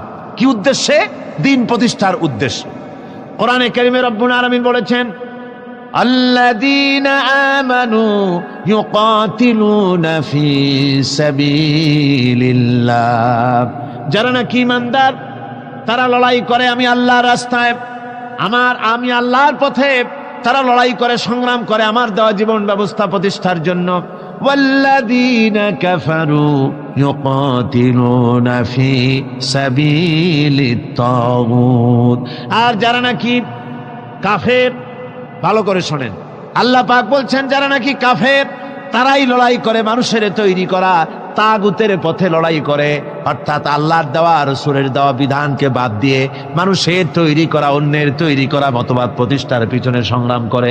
এখন আপনি দেখেন এই পৃথিবীতে সমাজতন্ত্র কার তৈরি? মানুষের। আল্লাহর না মানুষের? জোরে বলেন, এটা কার তৈরি? আল্লাহর না মানুষের? জাতীয়তাবাদ কার তৈরি? আল্লাহর না মানুষের? পুঁজিবাদ কার তৈরি? আল্লাহ না মানুষের? সমাজতন্ত্র কার তৈরি? আল্লাহ না মানুষের? ধর্মনিরপেক্ষতাবাদ কার তৈরি? আল্লাহ না মানুষের? এই সমস্ত মতবাদকে মানুষের তৈরি করা, এসব মতবাদকে প্রতিষ্ঠিত করার জন্য যারাই সংগ্রাম করে, যারাই লড়াই করে, আল্লাহ পাক বলেছেন ওয়াল্লাযীনা কাফারু ইউকাতিলুনা ফি সাবিলিত তাগুত। এরা হচ্ছে লড়াই করে তাগুতের পথে, শয়তানের পথে। কার পথে এগুলি? শয়তানের পথ। জোরে বলেন, এই পথগুলি কার? শয়তানের পথ। যারা মুমিন তারা লড়াই করবে আল্লাহর পথে। সুতরাং লড়াই হতে হবে সব সময় আল্লাহর পথে। আর সেই লড়াই বিচ্ছিন্নভাবে নয়, কাতারবন্দী হয়ে সুসংহত সাংগঠনিক প্রক্রিয়ায় সুশৃঙ্খলভাবে সাংগঠনিক ফয়সলা সিদ্ধান্তকে মেনে নিয়ে আমিরের হুকুমকে অনুসরণ করে ঐক্যবদ্ধভাবে যদি লড়াই হয়, সে লড়াইয়ে বিজয় আসবে আল্লাহর পক্ষ থেকে। বিচ্ছিন্নভাবে নয়, ঐক্যবদ্ধভাবে কাজ করতে হবে। এই আয়াতের মূলনীতির ভিত্তিতে রাসূল পাক সাল্লাল্লাহু আলাইহি ওয়াসাল্লামের নেতৃত্বাধীন এমন এক মহা সামরিক শক্তি গড়ে উঠেছিল, যার সামনে তদানীন্তন রোম পারস্য পদানত হয়েছিল। সুবহানাল্লাহ পড়ে। সুতরাং এমন একটি বাহিনী গড়ার জন্য মোমেনদের প্রতি বলা হচ্ছে যে তোমরা হবে সেই ধরনের বাহিনী যারা নাকি লড়বে আল্লাহর রাস্তায়, আল্লাহর পথে লড়াই করবে নিজেদের জান এবং মাল দিয়ে, ঐক্যবদ্ধভাবে। তারপরে আল্লাহ রাব্বুল আলামিন বলছেন, ওয়াইয ক্বালা মূসা লিকওমিহি ইয়া কওমি লিমা তুযুনানি وقد تعلمون أني رسول الله إليكم فلما زاغوا أزاغ الله قلوبهم والله لا يهدي القوم الفاسقين। স্মরণ করো মুসা আলাইহিস সালামের কথা। এই কথাগুলি আল্লাহ মুসলমানদের স্মরণ করাচ্ছেন। কাদেরকে? মুসলমানদেরকে। মুসা আলাইহিস সালামের কথা স্মরণ করো। তিনি তার কওমদেরকে বললেন, হে কওম, হে আমার জাতি, তোমরা কেন আমাকে উৎপীড়িত করছো, কেন আমাকে কষ্ট দিচ্ছ? ওয়াকাদ তা'লামুনা আন্নী রাসূলুল্লাহি ইলাইকুম, আর একথা তোমরা ভালো করেই জানো যে আমি তোমাদের জন্য রাসূল হয়ে এসেছি আল্লাহর পক্ষ থেকে। বন্ধুগণ, কোরআনে কারীমে একথা বলা হয়েছে, সর্বত্র প্রায় এসেছে। নবীদের উপরে সমকালীন যুগের লোকেরা নবীদেরকে কষ্ট দিয়েছে, মুসিবত দিয়েছে। কারণ কি? নবীদের স্বভাব খারাপ ছিল, তাই নাকি? নাউযুবিল্লাহি মিন যালিক। নবীরা স্বভাব চরিত্রের দিক থেকে সর্বশ্রেষ্ঠ। নবীদের জন্য সমকালীন লোকেরা খেপলো কেন? খেপেছে একটাই কারণ ছিল। নবীদের বিরুদ্ধে খেপার একটি কারণ, তা হচ্ছে নবীরা দুনিয়ার মানুষের সামনে বলেছেন, ইয়া কওমি ইবুদুল্লাহা মা লাকুম মিন ইলাহিন গায়রু। নবীরা দাওয়াত দিয়েছেন, ও আমার কওম, ও আমার জাতি, এক আল্লাহ ছাড়া কারো গোলামি করা যাবে না, কারো আনুগত্য করো না, দাসত্ব করো, গোলামি করো একমাত্র আল্লাহ রাব্বুল আলামিনের। অন্য আয়াতে এসেছে, আল্লাহ পাক বলেছেন, وَلَقَدْ بَعَثْنَا فِي كُلِّ أُمَّةٍ رَسُولًا أَنِ اعْبُدُوا اللَّهَ وَاجْتَنِبُوا الطَّاغُوتَ। আমি এমন কোন জাতি নাই, এমন কোন দল নাই যাদের জন্য নবী প্রেরণ করি নাই। নবীরা গিয়া তাদেরকে বলেছেন, এক আল্লাহর গোলামি করো, আর মানুষের দাসত্ব তাগুতের গোলামি বর্জন করো, আল্লাহর গোলামি করো। এই কথা বলার সঙ্গে সঙ্গে তাগুত খেপে গেছে। কে খেপে গেছে? কে খেপেছে? তাগুত সহ্য করতে পারে নাই। তাগুত বলা হয় সেই শক্তিকে যে শক্তি নিজে শুধু আল্লাহর আইন অমান্য করে বসে থাকে না, অন্যদেরকেও আল্লাহর আইন অমান্য করতে বাধ্য করে। ওরাই খেপে গেল। ওরা খেপে মার আরম্ভ করে দিল। হযরতে মূসা আলাইহিস সালাম মার খেয়েছেন। হযরতে মূসা আলাইহিস সালাম, হযরত ঈসা আলাইহিস সালাম, ইব্রাহিম আলাইহিস সালাম, নূহ আলাইহিস সালাম, এমন কোন পয়গম্বর আছেন যিনি মার খান নাই? কোরআনে কারীম বলা হচ্ছে, ইয়া হাসরাতান আলাল ইবাদ মা ইয়াতিহিম মির রাসূলিন ইল্লা কানু বিহি ইস্তাহজিউন। আফসোস বান্দার উপরে, এমন একজন রাসূলও পাঠাই নাই যার সঙ্গে সমকালীন যুগের লোকেরা ঠাট্টা করে নাই, বিদ্রুপ করে নাই, পাগল বলে নাই। এমন একজনও পাঠাই নাই। যাকেই পাঠিয়েছি তার সাথে সমকালীন লোকেরা ঝগড়া বিবাদ করেছে, মারধর করেছে, অত্যাচার করেছে। বিশ্বকবি, কবি সম্রাট আল্লামা ইকবাল रहमतुल्लाह अलैहि বলেছেন, सतीजा का रहा है अजल से तायमरोज,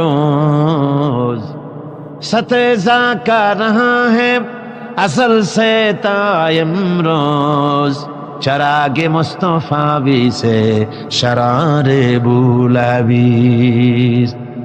मुस्तफार दीप शिखार साथे, मुस्तफार दीप शिखार साथे আবু লাহাবের স্ফুলিঙ্গের সংঘর্ষ চলে এসেছে। আবহমান কাল থেকে শুরু হয়েছে, আজও চলছে, কিয়ামত পর্যন্ত চলতে থাকবে। তবে কিনা আবু জেহেলের, আবু লাহাবের অগ্নিস্ফুলিঙ্গ নির্বাপিত হয়ে যাবে, আর মুস্তাফা সাল্লাল্লাহু আলাইহি ওয়াসাল্লামের দীপ শিখা জ্বলতেই থাকবে, নিভে যাবে না। সুবহানাল্লাহ পড়ে, নিভে যাবে না। কারণ কারণ হচ্ছে আল্লাহ পাক বলেছেন ইউরিদুনা লিইউতফিউ নূরাল্লাহি বিআফওয়াহিহিম ওয়াল্লাহু মুতিম্মু নূরিহি ওয়ালাউ কারিহাল কাফিরুন। কাফের বেঈমানেরা চায় মুখের ফু দিয়ে আমার আলোকে নির্বাপিত করে দেবে, আমার দ্বীনকে দুনিয়া থেকে মিটিয়ে দেবে। আল্লাহ পাক বলেন আমি আমার দ্বীনকে পূর্ণতা দান করব, জাঁকজমকের সাথে আমার দ্বীন দুনিয়ার বুকে প্রতিষ্ঠিত হবে। তাতে কাফেরদের কলিজার ভিতরে যতই জ্বালা যন্ত্রণা হোক না কেন, ওদের মনে যত কষ্ট হোক, ইসলাম প্রতিষ্ঠিত হবে। আল্লাহ বলেছেন, কে বলেছেন? আল্লাহ পাক, আমি আমার দ্বীনকে পূর্ণতা দান করব। সুতরাং কাফেররা বাধা দিল নবীদের। কারা বাধা দিল? কাফেররা। যারা বাধা দিল তারা সংখ্যায় 3 শ্রেণী। কয় শ্রেণী? ভালো করে মনে রাখুন। বর্তমানে তারা আর নাই। জি, বর্তমানেও আছে, ভবিষ্যতেও থাকবে। 3 শ্রেণীর লোকেরাই বাধা দিয়েছে, বর্তমানেও দিচ্ছে, ভবিষ্যতেও দিবে। এই 3 শ্রেণীর প্রথম শ্রেণী হলো রাষ্ট্রশক্তি। রাষ্ট্রশক্তি বাধা দিল কেন? কেন বাধা দিল? রাষ্ট্রশক্তি যেমন ফেরাউন, রাষ্ট্রশক্তি নমরুদ, রাষ্ট্রশক্তি হচ্ছে আবু জহেল, আবু লাহাব, আবু সুফিয়ান, উতবা, সাইবা, মুগীরা, এরা বাধা দিল। রাষ্ট্রশক্তি বাধা দিল। বাধা দেওয়ার কারণ হলো রাসূলুল্লাহ বলেছেন, নবীরা বলেছেন, তারা বলেছেন সবাই ইয়া কওমি ইবুদুল্লাহ মা লাকুম মিন ইলাহিন গায়রু। নবীজি বলেছেন ইয়া আইয়ুহান নাস কুলু লা ইলাহা ইল্লাল্লাহ তুফলিহুন। ও মানব সকল, ঘোষণা করে দাও কোন ইলাহ নাই, কোন আইনদাতা নাই, কোন বিধানদাতা নাই, আল্লাহ ছাড়া কোনো উপাস্য নাই, মাবুদ নাই। এই কথাগুলি যখন নবীরা বলেছেন, তখন সমকালীন রাষ্ট্রশক্তি বুঝতে পেরেছে আমাদের মাতবাড়ি তো আর চলবে না, মাতবাড়ি শেষ। যদি লা ইলাহা ইল্লাল্লাহ হয় তাহলে তো আমরা থাকি না। কারা থাকে না? রাষ্ট্রশক্তি। কারা থাকে না? কর। আমি আপনাদের কাছে যে মাঝে মধ্যে কথা জিজ্ঞেস করি, আপনারা কি তাতে বেজার হন নাকি? জিজ্ঞেস করি এই জন্যে যাতে আপনাদের কথাগুলি মনে থাকে। রাষ্ট্রশক্তি বাধা দিল এই কারণেই যে আমরা তো তাহলে আর থাকি না। লা ইলাহা, কোনো ইলাহ নাই, কোনো আইনদাতা নাই, কোনো বিধানদাতা নাই, কোনো শাসনকর্তা নাই, কেউ নাই আল্লাহ ছাড়া। একমাত্র আইন চলবে আল্লাহর। তাহলে আমরা লাগি কোন কাজে? আমাদের তো নেতৃত্ব থাকবে না, আমাদের মাতবাড়ি থাকবে না, আমাদের আইন চলবে না, আমরা তো বেকার হয়ে যাব। সুতরাং এইটাকে বন্ধ করতে হবে, এটাকে বন্ধ করতে হবে, এটা বন্ধ করতে হবে। এই আইন যদি চালু হয় তাহলে তো মৌজ করা যাবে না, ফুর্তি করা যাবে না, ইট, ড্রিঙ্ক অ্যান্ড বি মেরি, এগুলি তো আর চলবে না। ডু ফুর্তি, নো চিন্তা, এসব তো আর চলবে না। মদ খাওয়া, জুয়া খেলা, শয়তানি করা, বদমাশি করা, জনগণের টাকা নিয়ে নিজের বাপের সম্পত্তি মনে করে তা গ্রহণ করা, এভাবে করে সর্বনাশ করা তো আর চলবে না। সরকারি প্রচার যন্ত্রের মাধ্যমে ইসলামকে মৌলবাদ বলে গালি দেওয়া হয়, সাম্প্রদায়িক বলে গালি দেওয়া হয়। মনে রাখতে হবে, ইসলামকে সাম্প্রদায়িক বলে গালি দেওয়া কুফরি। ইসলামকে সাম্প্রদায়িক বলে গালি দেওয়া কি? জোরে বলেন কি? ইসলাম সাম্প্রদায়িক নয়, মুসলমানেরা সাম্প্রদায়িক নয়। ইসলাম হচ্ছে সার্বজনীন। ইসলাম কি? সার্বজনীন। ইসলাম সাম্প্রদায়িক নয়। ইসলাম যত আইন করেছে সমস্ত আইন সার্বজনীন আইন। যেমন সুদ, মনে রাখুন, সুদ যদি কোন দেশ আল্লাহর কোরআন অনুযায়ী হারাম ঘোষিত হয়, আল্লাহ তো হারাম করে দিয়েছে, দেশে যদি সুদ মুক্ত ব্যাংকিং চালু হয় তাহলে উপকৃত হবে শুধু মুসলমান না সব জাতের মানুষ? সব জাতের মানুষ। সুদ দিয়ে মানুষ শোষিত হয়। মদ যদি বন্ধ হয়ে যায়, রাষ্ট্রশক্তি যদি কোরআনের আইন অনুযায়ী, আল্লাহ বলেছেন মদ হারাম, মদ যদি নিষিদ্ধ ঘোষিত হয়, উপকার পাবে কি শুধু মুসলমানে না সবাই উপকার পাবে? জেনা যদি বন্ধ হয়ে যায়, সরকার কর্তৃক জেনা যদি বন্ধ করে দেওয়া হয়, তাহলে উপকার কি মুসলমানদের না সারা পৃথিবীর সমস্ত মানুষের? পর্দা করা ফরজ, এই পর্দার প্রথা যদি চালু হয় তাহলে নারীর ইজ্জত রক্ষা হবে শুধু মুসলমানদের না সারা পৃথিবীর সমস্ত নারীর? তো দেখুন, ইসলামের মদ বলেন, সুদ বলেন, ঘুষ বলেন, জেনা বলেন, জুয়া বলেন, যত রকমের আইন ইসলাম করেছে, চোরের হাত কাটা আইন হোক, আর আপনার হত্যাকারীকে কতল করাই হোক, কিসাস হোক, যত রকমের আইন করেছে সমস্ত আইন দ্বারা উপকৃত হবে সারা পৃথিবীর সমস্ত মানুষ। এই জন্য ইসলাম সাম্প্রদায়িক নয়, মুসলমানের অসাম্প্রদায়িক নয়, ইসলাম হচ্ছে সার্বজনীন, ইসলাম হচ্ছে বিশ্বজনীন।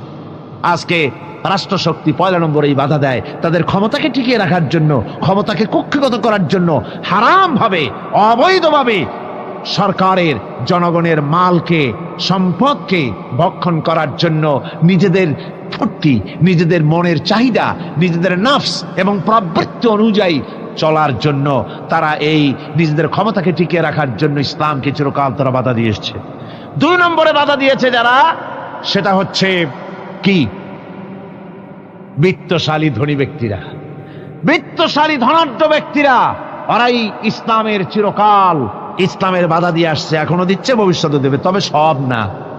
ধনী হযরত ওসমান রাদিয়াল্লাহু তাআলা আনহু ধনী ছিলেন, ওই রকম ধনী ব্যক্তি এখনো আলহামদুলিল্লাহ কিছু কিছু আছে যারা হযরত ওসমান রাদিয়াল্লাহু তাআলা আনহুর মতো দুহাতে সম্পদ বিলায় দেয়, নাম কামাবার জন্য না, আল্লাহর রাস্তায় দিয়ে দেয়। আছে না 2-1 জন? আছে, সমাজে আছে। কিন্তু অধিকাংশ বিত্তশালী ব্যক্তিবর্গ তারা বাধা দেয় ইসলামকে। বাধা দেয় কেন? কারুন বাধা দিয়েছিল মুসা আলাইহিস সালামের জামানায়, হুজুরের জামানায় উমাইয়া বাধা দিয়েছিল। এভাবে করে প্রত্যেক যুগে বড় বড় ধনীরা তারা ইসলামকে বাধা দেয়। তাদের আল্লাহ তাদের টাকা দিয়েছে, পয়সা দিয়েছে, অবৈধভাবে তারা পয়সা নিজেরা উপার্জন করেছে। এই পয়সা দিয়ে তারা সাহায্য করে বাতিলকে, ইসলামকে সাহায্য করে না, ইসলামকে সাহায্য করে না। বাতিলকে অমুক দলের নেতা আসবে, অমুক দলের অমুক আসবে, 50,000 টাকা দিয়ে দেয়, 50,000 টাকা, 2 লাখ টাকা, 5 লাখ টাকা, অমুকের ইলেকশন তো দিয়ে গেল 5 লাখ, 10 লাখ, 20 লাখ, কোটিখানেক টাকা দিয়ে গেল, 2-3 কোটি দিয়ে দিল। কিন্তু ইসলামের কোরআনের মাহফিল হবে, তাফসীর হবে, 5টা টাকা বাইরেতে কলজেটা ছটফট করতে থাকে এইসব লোকের, ঠিক কিনা কন? ইসলামের জন্য কাজ হবে, ইসলামের জন্য কোনো প্রোগ্রাম হাতে নেওয়া হয়েছে, অথবা ইসলামের জন্য নির্বাচন হচ্ছে, এই ধরনের যত রকমের প্রক্রিয়া আছে, এই প্রক্রিয়াগুলি করতে গেলে পরে তখন তাদের থেকে টাকা বের হতে চায় না, বাতিলকে সাহায্য করে চূড়ান্তভাবে, আর ইসলামকে দিতে চায় না। তার কারণ ইসলাম যদি ক্ষমতায় যায় তাহলে অবৈধ পন্থায় যেসব টাকা রোজগার করা হয়েছে এই পথগুলি বন্ধ হয়ে যাবে। তাই তাদের ভয় ইসলামের প্রতি, যেগুলি পথ যদি বন্ধ হয়ে যায় তাহলে তো আমাদের ফুর্তি আর চলবে না, মৌত চলবে না, জেনা ব্যভিচার চলবে না, শয়তানি বদমাশি চলবে না। সেই জন্য তাদের টাকা দিয়ে তারা ইসলামকে দুহাতে ঠেকাবার জন্য তারা প্রচেষ্টা চালায়। কথা বুঝতে পেরেছে? এরপরে 3 নম্বরে যারা বাধা দেয় তারা হলো ধর্মের নামের এক শ্রেণীর ব্যবসায়ীর দল, ধর্মের নামের এক শ্রেণীর ব্যবসায়ীর দল। এরা হচ্ছে, আল্লাহ রাব্বুল আলামিন কোরআনে কারীমের মধ্যে বলেছেন, ইয়া আইয়ুহাল্লাযীনা আমানু ইন্না কাসীরাম মিনাল আহবারি ওয়ার রুহবানি লায়াকুলুনা আমওয়ালান নাসি বিল বাতিল ওয়া ইয়াসুদ্দুনা আন সাবিলিল্লাহ। আল্লাহ রাব্বুল আলামিন বলেন, বিশ্বাসীরা শোনো, আরেক দল লোক হচ্ছে যারা আহলে কিতাবের এক শ্রেণীর পীর দরবেশ আলেম জাতীয় এক শ্রেণীর লোক, যারা নাকি আহবার এবং রহবান, কোরআনের পরিভাষায় বলা হয়েছে এদের কাজ হলো মানুষের মালকে, সম্পদকে বাতিল পন্থায় ভক্ষণ করা। নিজেদেরকে জনগণের সামনে এভাবে পেশ করে যে তারাই যেন বেহেশতের এজেন্ট, তাদেরকে খুশি করতে পারলেই আল্লাহ খুশি হয়ে যাবে। এই জাতীয় একটা ভাব দ্বারা তারা মানুষের সামনে নিজেকে পেশ করে থাকে, আর ধর্মের বিভিন্ন অনুভূতি দিয়ে মানুষের কাছ থেকে টাকা পয়সা শোষণ করে নেওয়ার পথ চালু করে দেয়, সহজে বেহেশতে যাওয়ার পথ চালু করে দেয়। এ ধরনের অনেক বেদাত পূর্ণ কাজ তারা করে, আর বেদাত আর শিরকের মাধ্যমে ধর্মীয় অনুভূতি দিয়ে মানুষের কাছ থেকে টাকা পয়সা লুট করে নেওয়ার জন্য চেষ্টা করে। এই যে আপনি দেখেন বর্তমানে এই যে রজব মাস, এটা সাবান শুরু হয়েছে বোধহয়, রজব মাস চলে গেল, রজব মাস আসলে পরে খাজা বাবার মহব্বতের লোকের আর অভাব থাকে না। এমনি নামাজ পড়ে না, কিন্তু রজব মাস আসলে পরে তখন ড্যাগের উপরে লাল কাপড় চড়ায় দিয়া, শালু কাপড় চড়ায় দিয়া তারপরে টাকা পয়সা রোজগার করার জন্য দারুণভাবে চেষ্টা করে। খাজার এত মহব্বত, নামাজ পড়ে না একক তো, বুঝলেন, নামাজ পড়ে না, খাজার দারুণ মহব্বত করে। আসলে তো খাজার মহব্বত না, আসল ব্যাপারটা হচ্ছে ইয়া খাজা কুস্তু আজা, পেট তো ভর যা, নিজের পেট ভরার জন্য, নিজের টাকা পয়সা লুটতরাজ করার জন্য এইভাবে করে তারা খাজার মহব্বত মহব্বত হিসেবে নিজেকে পেশ করে। এইভাবে কেউ মাজার দিয়া, কেউ ওরস দিয়ে, কেউ এই ধরনের নানান রকমের বিদআতপূর্ণ কাজ করে করে জনগণের কাছ থেকে টাকা পয়সা বাতিল পন্থায় ভক্ষণ করে। আল্লাহ পাক বলছেন শুধু বাতিল পন্থায় জনগণের মালকে ভক্ষণ করে যদি বসে থাকতো তাও একটা হতো, তাও না। ওয়াসুদ্দুনা আন সাবিলিল্লাহ, বাতিল পন্থায় জনগণের মাল ভক্ষণ করে, এটা হলো এক। 2 নম্বরে সব সময় তারা ইসলামী আন্দোলনকে বাধা দেয়। ইসলামের পথে, আল্লাহর পথে সব সময় ফতোয়া দিয়ে, ফতোয়াবাজি করে তারা ইসলামের আন্দোলনের পথে লোকেরা যেন যাইতে না পারে, ইসলামী আন্দোলনে শরীক হতে না পারে, সেজন্য আপ্রাণ প্রচেষ্টা করতে থাকে এই শ্রেণীর লোকেরা। এই 3 শ্রেণীর লোক ইসলামকে চিরকাল বাধা দিয়ে এসেছে। তাই আমি আজকে আপনাদের সামনে এই কথাই বলতে চাই যে আল্লাহ রাব্বুল আলামিন কোরআনে কারীমের এই সূরাটির এই আয়াতগুলির মধ্যে পরিষ্কার করে আমাদের সামনে বলে দিলেন যে মুনাফিকি বর্জন করতে হবে। 1 নম্বরে কি? মুনাফিকি বর্জন করতে হবে। মুনাফিকি মারাত্মক রোগ, সেই রোগগুলি সম্পর্কে আমি আপনাদের সামনে আলোচনা করেছি। 2 নম্বরে বলা হয়েছে আল্লাহ ঘৃণিত, সর্বাধিক ঘৃণিত ব্যক্তি আল্লাহর কাছে মুনাফিকরা। সর্বাধিক ঘৃণিত কারা? মুনাফিকরা। আর সবচাইতে আল্লাহ ভালোবাসেন কাদেরকে? যারা নাকি কাতারবদ্ধভাবে আল্লাহর রাস্তায় লড়াই করে আল্লাহর দ্বীন প্রতিষ্ঠার জন্য, তারা হলো আল্লাহর সবচাইতে বেশি প্রিয়।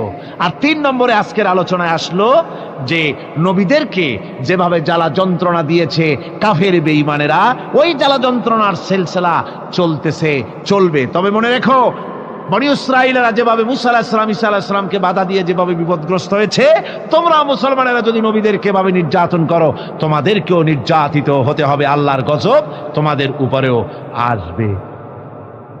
আর আগামীকাল আপনারা সকলে পরস্পরকে দাওয়াত দিবেন কোরআনের তাফসীরের মাহফিলে।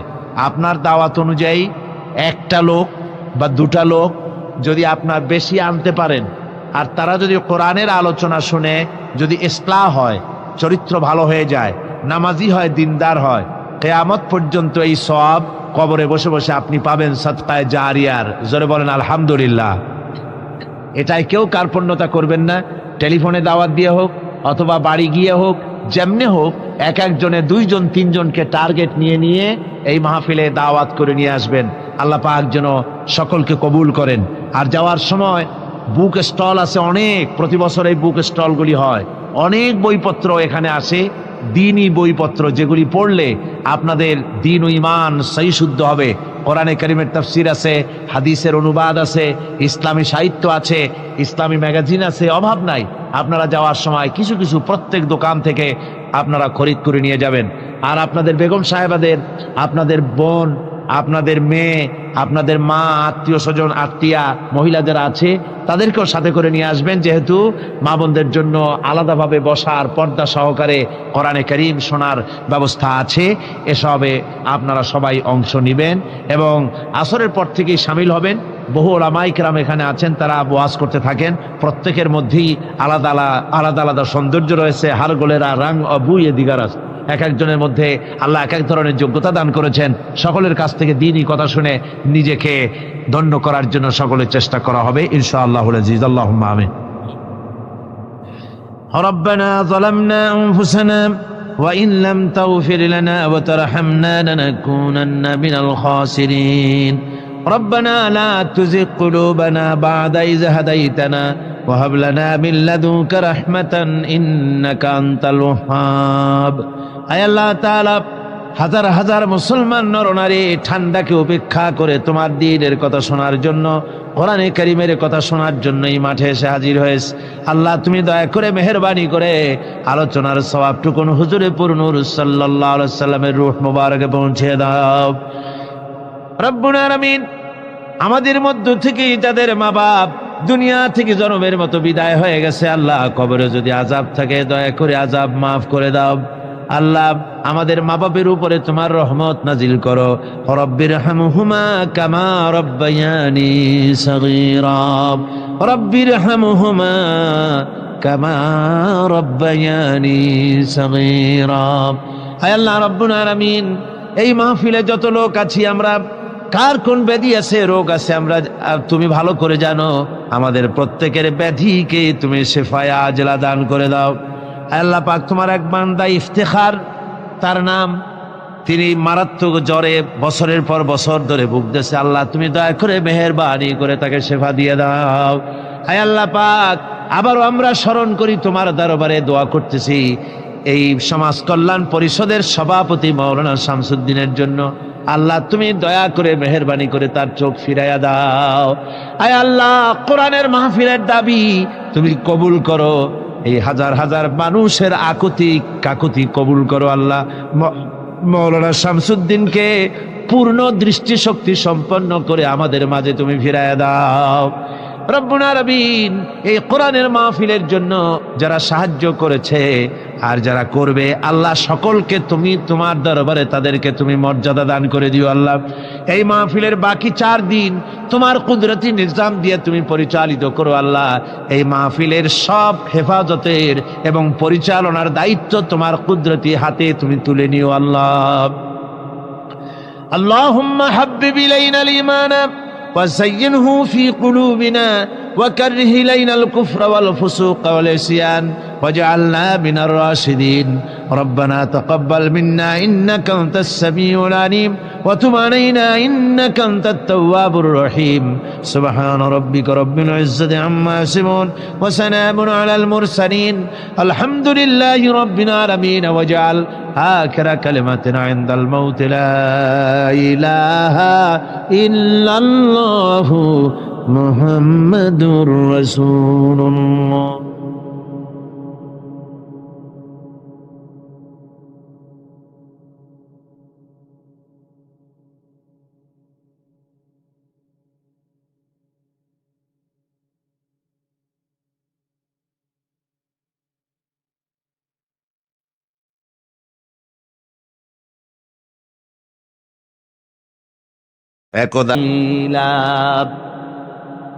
আমার আল্লাহর দ্বীন কি যারা বুঝতে পারেন না বরং বিরোধিতা করেন যারা, তাদেরকে বিশেষভাবে বলি, সকলকে বলছি, তাদেরকে বিশেষভাবে বলতেছি।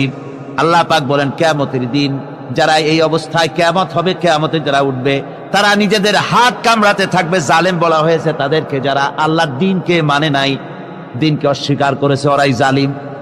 এরা কিয়ামতের দিন নিজের হাত কামড়ে আর বলবে ইয়া লাইতানি, হায় রে আমি যদি রাসূলের সঙ্গী হতাম, রাসূলের আইন কানুন যদি মেনে নিতাম, যদি আমি রাসূলের কথা মানতাম, যদি আমি রাসূলের সঙ্গী হতাম, যদি রাসূলের পথ ধরতাম। ইয়া ওয়াইলাতা লাইতানি লাম আত্তাখিয ফুলানান খলিলা, হায় দুর্ভাগ্য, হায় আমার ভাগ্য, যদি আমি অমুককে বন্ধু বলে গ্রহণ না করতাম। আমার যুবক ছেলেরা, স্কুল কলেজগামী ইউনিভার্সিটিগামী ছাত্ররা খুব ভালো করে শোনো, আল্লাহ পাক কি বলছেন। কিয়ামতের দিন বলতে থাকবে হায় রে, যদি আমি যদি অমুককে বন্ধু বলে গ্রহণ না করতাম কতই না ভালো হতো। অমুকরে বন্ধু বলে গ্রহণ করেছিলাম, সে করলোটা কি? লাকাদ আযাল্লানি আনিয যিকরি বা'দা ইয জাআনি ওয়া কানা আশ-শাইতানু লিল ইনসানি খাযুলা। এই তো আমাকে প্ররোচিত করেছিল, সেই নসিহত আমাকে মানতে দেয়নি যা আমার কাছে এসেছিল। আমি যে কথাগুলো শুনলাম, কোরআনের কথা, হাদিসের কথা, রাসূলের কথা, এই বন্ধুটা এই আমাকে ফিরায় রাখছে, বলছে যে না এগুলি মৌলবাদীদের কথা, এগুলো শোনো কি, কোরআনের কথা, এগুলি কি মানবে, এই জাতীয় কথা বলে আমাকে ফিরায় রেখেছে। এই জন্য আল্লাহর বিধান হচ্ছে, আল্লাহর বিধান অনুযায়ী রাসূলের অনুসরণ যারা করেছে তাদের সঙ্গেই বন্ধুত্ব হওয়া দরকার। অসৎ চরিত্রের বন্ধু হিসাবে কাউকে গ্রহণ করলে পরে পরকালে জাহান্নামে যাওয়া ছাড়া পথ থাকবে না। অসৎ বন্ধুদের সঙ্গে চলাফেরা করার কারণে যারা দ্বীনকে অস্বীকার করেছে, দ্বীন বোঝে নাই, কিয়ামতের দিন যখন জাহান্নামে যাবে, জাহান্নামের ভেতরে এক ফাঁকে শয়তানের সঙ্গে দেখা হয়ে যাবে। কার সাথে দেখা হবে? মিস্টার ইবলিস। এই মিস্টার ইবলিসের সঙ্গে জাহান্নামে দেখা হয়ে যাবে। দেখা হওয়ার সাথে সাথে এরা বলবে বেটা তুই তো সর্বনাশ করেছিস আমাদের ওয়াসওয়াসা দিয়া। শয়তানের কিন্তু দেখা যায় না, কিন্তু ওখানে দেখে বলবে যে তুমি তো আমার এই সর্বনাশটা করছো।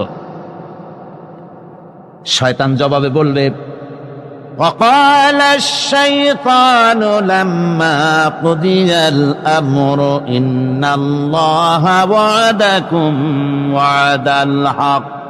চূড়ান্ত ফয়সালা হয়ে যাওয়ার পর শয়তান বলবে, দেখো আল্লাহ ওয়াদা করেছিলেন হক ওয়াদা, তার ওয়াদা ছিল একদম সত্য। ওয়া ওয়া'আদতুকুম ফাখলাফতুকুম, আর আমিও একটা ওয়াদা করেছিলাম, আমি তা আজকে খেলাপ করলাম। অর্থাৎ আল্লাহ যে ওয়াদা করেছিলেন সে ওয়াদা ছিল খাঁটি। আল্লাহ ওয়াদা করেছিলেন কিয়ামত হবে, ইমানদার সেদিন মুক্তি পাবে, আর কাফের জাহান্নামে যাবে, একথা আল্লাহ বলেছিলেন। তোমরা আল্লাহর কথা মানো নাই, আমি যা বলেছিলাম, আমার কথা ছিল পরকাল বলে কিছু নাই, ইট ড্রিঙ্ক অ্যান্ড বি মেরি, খাও আর ফুর্তি করো জনমের মতো। এই বেলা ভাই মদ খেয়ে নাও, কাল নিশীথের ভরসা কই, চাঁদনি জাগিবে যুগ যুগ ধরি, আমরা তো আর রব না সই। ঢালো সুরা সখী, মিটাও পিয়াসা, পাইকারি দরে ঢালো, জনমের মতো খাও। এই কথাগুলি আমি বলেছিলাম। আর আমি বলেছিলাম পরকাল নাই, আখিরাত নাই, জীবন বিধান বলতে এগুলি কিচ্ছু না, এগুলি সব ছেড়ে দাও। এই যে বলছিলাম, আমি আজকে ওয়াদা ভঙ্গ করলাম। وما كان لي عليكم من سلطان, আর আমার কাছে তো কোনো দলিল ছিল না, ক্ষমতাও ছিল না। আল্লাহর কাছে ক্ষমতা ছিল। আলেমরা কথা বলেছে দলিল দিয়ে, রাসূল কথা বলেছেন দলিল দিয়ে, আর আমার কাছে তো কোনো দলিল ছিল না।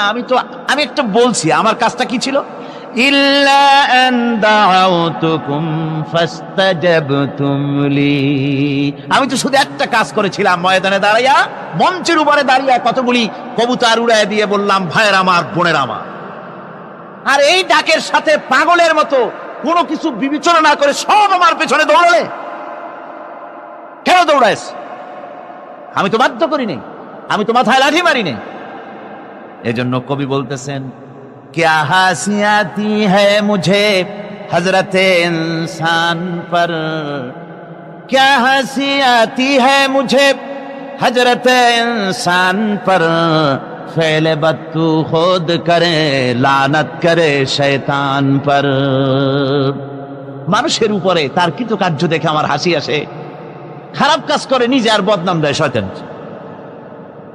শয়তান বলবে, দেখো আমি তো কোনো দলিল টলিল কিছুই দেই না, শুধু একটা ডাক দিলাম, আমার পথে আসো, আমি তোমাদের খাইতে দেব, পড়তে দেব, আমার এই পথে আসো, এই বলে দাওয়াত দিলাম, ডাক দিলাম, আর কোন রকম বিবেচনা করা ছাড়াই আমার পিছনে দৌড় দিলে। ফালা তালুমুনি ওয়ালুমু আনফুসাকুম, আজকে আমারে মালামত করো না, আমারে গালাগালি দিল না, দিয়ে কোনো লাভ হবে না। নিজেকে নিজেরা ধিক্কার মারো, নিজের কপালে ঘা দাও আর ধিক্কার মারো। কেন আমার কথা মানছিলা? কোরআনের কথা শোনো নাই কেন? একটু জোরে সরে দরুদ শরীফ পড়েন। সালাতুন ইয়া রাসূলুল্লাহ আলাইকুম, সালামুন ইয়া হাবিবাল্লাহ আলাইকুম। তাড়াতাড়ি করেন। সালাতুন ইয়া রাসূলুল্লাহ আলাইকুম, সালামুন ইয়া হাবিবাল্লাহ আলাইকুম। জোরে বলেন।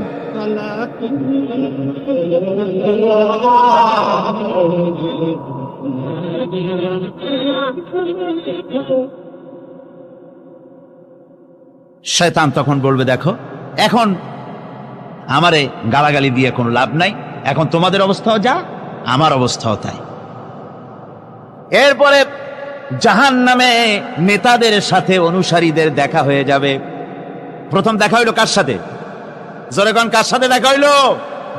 এবার দেখা হবে নেতাদের সাথে। ভালো করে শোনেন, নেতারা যদি থাকেন মাহফিলে, নেতারাও শোনেন, আর অনুসারীরা যারা আছেন তারাও শুনুন। আল্লাহ রাব্বুল আলামিন বলেন, وقال الضعفاء للذين استكبروا إنا كنا لكم تبعا। জাহান্নামের ভিতরে নেতাদের সঙ্গে দেখা হয়ে যাবে। তখন অনুসারীরা বলবে, ও আমার নেতারা, তোমার অনুসরণ করেছিলাম। ইন্না কুন্না লাকুম তাবান, আমরা তো তোমার অনুসারী ছিলাম, যা বলছো তাই শুনেছি। তুমি বলেছো অমুকের বাড়ি আগুন লাগাও, আগুন লাগাইছি। তুমি বলেছো পোস্টার লাগাও, সারা রাত পোস্টার লাগাইছি। তুমি বলেছো বোমা মারো, স্কুল কলেজ ইউনিভার্সিটিতে সমানে বোমা মারিয়া মিনি ক্যান্টনমেন্ট বানায় দিছি, বড় যুদ্ধক্ষেত্র বানায় দিছি, যা কইছো তাই শুনছি। আজকে এই যে জাহান্নামে আসলাম, ফাহাল আনতুম মুগনুনা আন্না মিন আযাবিল্লাহি মিন শাই। ও নেতা, আজকে কি আল্লাহর আযাব থেকে একটু শাস্তিও কি তুমি কমায় দিতে পারো? তোমার কথা মতোই তো চলছি, তোমার কথা শুনেই তো আজকে জাহান্নামে আসলাম। আমার বন্ধুগণ, নেতা তখন বলবে, ক্বালু লাউ হাদানাল্লাহু লাহাদাইনাকুম সাওয়াউন আলাইনা আজাসিনা আম সাবারনা মা লানা মিন মাহিস। নেতা বলবে, দেখো, নেতারা বলবে, আমি যদি হেদায়েত প্রাপ্ত হতাম আল্লাহর কাছ থেকে, তাহলে তোমাদেরকেও অবশ্যই হেদায়েত করতে পারতাম। আমরা নিজেরাই গোমরাহ ছিলাম, কাজী তোমরাও গোমরাহ হয়েছো। আজকে সবর ইখতিয়ার করো আর আমাদেরকে গালাগালি করো, আর যাই কিছু করো না কেন, আজ তার কোনো উপায় নাই। এই জন্য আমি যারাই রাজনীতি করেন, যারাই ছাত্র আন্দোলন করেন, সকলকেই বলছি, এই দুনিয়ার জীবনে বন্ধু এবং নেতা নির্বাচনে যদি ভুল করে বসেন, তাহলে কিয়ামতের দিন চরম মূল্য দিতে হবে। কি দিতে হবে? চরম মূল্য দিতে হবে কিয়ামতের মাঠে, যদি নেতা নির্বাচন করতে গিয়ে কোন রকম ভুল করে বসেন। কিয়ামতে যেদিন মানুষের সমস্ত কিছু উন্মোচিত হয়ে যাবে, রহস্যের পর্দা যখন সব সরে যাবে, নিজেদের কৃতকর্ম যখন দেখতে পাবে, তখন তারা নিজেদের অপরাধের মূলে দায়ী ব্যক্তিদেরকে পেয়ে যাবে সামনে, আল্লাহর দরবারে অভিযোগ করবে এই দায়ী ব্যক্তিদের। ওয়াকালু রব্বানা ইন্না আতানা সাদাতানা ওয়া কুবারানা ফাআদাল্লুনা সাবিলা। তারা ফরিয়াদ করে বলবে, অনুসারীরা ফরিয়াদ করে বলবে, আয় আল্লাহ, আমরা দুনিয়ায় আমাদের এই সমাজপতি আর এই নেতাদের অনুসরণ করেছিলাম, অনুসরণ করে এদের পেছনে আমরা চলেছি, আর এই সমাজপতি আর এই নেতারাই আমাদেরকে তোমার রাস্তা থেকে দূরে সরায় রেখেছে। আমার যে সমস্ত নেতৃবৃন্দ এখানে আছেন, ভালো করে শুনুন, যারা ইসলামী আন্দোলনকে যারা বিশ্বাস করেন না, পছন্দ করেন না, আর যে সব অনুসারীরা আছেন ইসলামী আন্দোলন পছন্দ হয় না, তারাও ভালো করে শোনেন, আল্লাহর কালামের কথা কাজে লাগবে। অনুসারীরা আল্লাহর দরবারে ফরিয়াদ করবে, রব্বুল আলামিন, এরাই আমাদেরকে গোমরাহ করেছে, তোমার রাস্তা থেকে আমাদেরকে সরাই দিয়েছে। হে আমাদের রব, রব্বানা আতিহিম দিফাইন মিনাল আযাবি ওয়াল আনহুম লানান কাবীরা। আয় আল্লাহ, আমাদের যে শাস্তি হবে তার থেকে ডবল আযাব এই নেতাগুলির দাও, আর তোমার কঠিন লানত এদের উপরে করো। এরা আমাদেরকে গোমরাহ করেছে, তোমার রাস্তায় চলতে দেয় নাই। এরা মাঠে ময়দানে বক্তৃতা করেছে, আমরা মিটিং এর আয়োজন করেছি, আসরে রক্ত চলে যায়, মাগরিবে রক্ত চলে যায়, নেতা একবারের জন্য বলে নাই আজান দাও আমরা সবাই নামাজ পড়ি। বলে? জোরে বলেন, বলে? ও অনুসারী ভাইরা, ভালো করে শোনো, ওই নেতা নামাজের জন্য বলে না, চরিত্র তৈরি করার জন্য বলে না, মা বাপের খেদমতের জন্য বলে না, বরং হাতে অস্ত্র তুলে দেয় শিক্ষকদের জনমের মতো শিখাইবার জন্য। সমস্ত কলেজ ইউনিভার্সিটিগুলি সব এখন মিনি ক্যান্টনমেন্ট। ইউনিভার্সিটি সহ প্রায় 180টার মতো শিক্ষাঙ্গন, শিক্ষা প্রতিষ্ঠান সন্ত্রাসের কারণে বন্ধ। একটা একটা করে একটু একটু খুলতেছে, সব সন্ত্রাসের কারণ। আর এই সন্ত্রাস কারা করছে? কারা অস্ত্র দিতেছে? ছেলেরা, তোমরা বুঝতে পারো নাই, তোমাদের হাতে কলম শোভা পায়, তোমাদের হাতে বই শোভা পায়, তোমাদের হাতের কলম তুলে নিয়ে হাতে যারা স্ট্যান্ড গান তুলে দেয়, তারা তোমাদের বন্ধু নয়, নেতা নয়, বরং তারা তোমাদের জীবনের দুশ্মন। এগুলি কি ধরে গণ? জীবনের দুশ্মন। ঢাকা বিশ্ববিদ্যালয়, অনেকে গর্ব করে বলেন এটা হলো প্রাচ্যের অক্সফোর্ড। হতে পারে, ছিল একসময়। এখন সেই প্রাচ্যের অক্সফোর্ড এখন হয়েছে ছোট্ট একটি ক্যান্টনমেন্ট। ওই ইউনিভার্সিটির সামনে দিয়া লোকেরা যাতায়াত করতো আগে আনন্দে বুক ফুলে উঠতো, আমার শ্রেষ্ঠ বিদ্যাপীঠ, এখানেই আমার লেখাপড়া হয়, কত ছেলে এখান থেকে প্রেসিডেন্ট হয়, প্রধানমন্ত্রী হয়, কত কিছু হয়। আর এখন ওই ইউনিভার্সিটির সামনে দিয়ে যাওয়ার সময় মানুষ যখন যায়, যদি রিক্সায় থাকে, রিক্সা ড্রাইভারকে বলে বাবা জোরে চালা, বকশিস দেব। আর যদি পায়ে হাঁটে তো দ্রুত গতিতে দৌড় মারে, আর আয়াতুল কুরসি পড়ে বোতাম খুলে জোরে জোরে বুকে ফু মারে, আর বলে যে আল্লাহ এই ছাত্রদের সঙ্গে যেন দেখা না হয়। আমার ভাইজান আল্লামা হযরত মাওলানা সৈয়দ কামালউদ্দিন জাফরি মাদ্দাজিল্লাহুল আলী আমাকে বলছিলেন যে আসলে কোরআনের আয়াত দিয়ে আমাকে বলছিলেন যে ঢাকা বিশ্ববিদ্যালয় এর চতুর্দিকে একটা বড় প্রাচীর তৈরি করা উচিত, যেমন ইয়াজুজ মাজুজদের জন্য প্রাচীর তৈরি করা হয়েছিল। তা সেই জাতি প্রান্তর তো প্রান্তর, শ্রাবণের খরস্রোতা উত্তাল তরঙ্গমালা নদীর উপর থেকে ঘোড়া তাবড়িয়ে আমি নদীর অপর পারে ইসলামের পতাকা উড্ডীন করেছি, আমি সেই মুসলমান। সুতরাং আল্লাহ রাব্বুল আলামিন বলেন, ইয়া আইয়ুহাল্লাযীনা আমানু ইন তানসুরুল্লাহা ইয়ানসুরকুম, ও বিশ্বাসীরা তোমরা যদি আল্লাহর মদদ করো আল্লাহ তোমাদের মদদ করবেন। তোমরা আল্লাহর সাহায্য করো, আল্লাহ তোমাদের সাহায্য করবে। আল্লাহর কি সাহায্য করবেন আপনারা? আল্লাহর দান কম হয়েছে না চাউল কম হয়েছে? কি সাহায্য করবেন? আল্লাহর সাহায্য মানে ইসলামের সাহায্য। আপনি যদি ইসলামের সাহায্য করেন আল্লাহ রাব্বুল আলামিন আপনাকে সাহায্য করবেন। আর সাহায্য এমন ভাবে করবেন, ইতিহাসে বহু কথা আছে, আমি সংক্ষেপ করে দিচ্ছি। বদরের প্রান্তরে মাত্র কয়জন মুসলমান, আল্লাহ পাক তাদেরকে কিভাবে জিতালেন। আল্লাহ পাকের ওই কবি বলতেছেন, ফেজায়ে বদরে পয়দা কুন ফেরেশতে তেরি নুসরত কো উতার सकते গর্দু সে কতর অন্দর কতর আভি।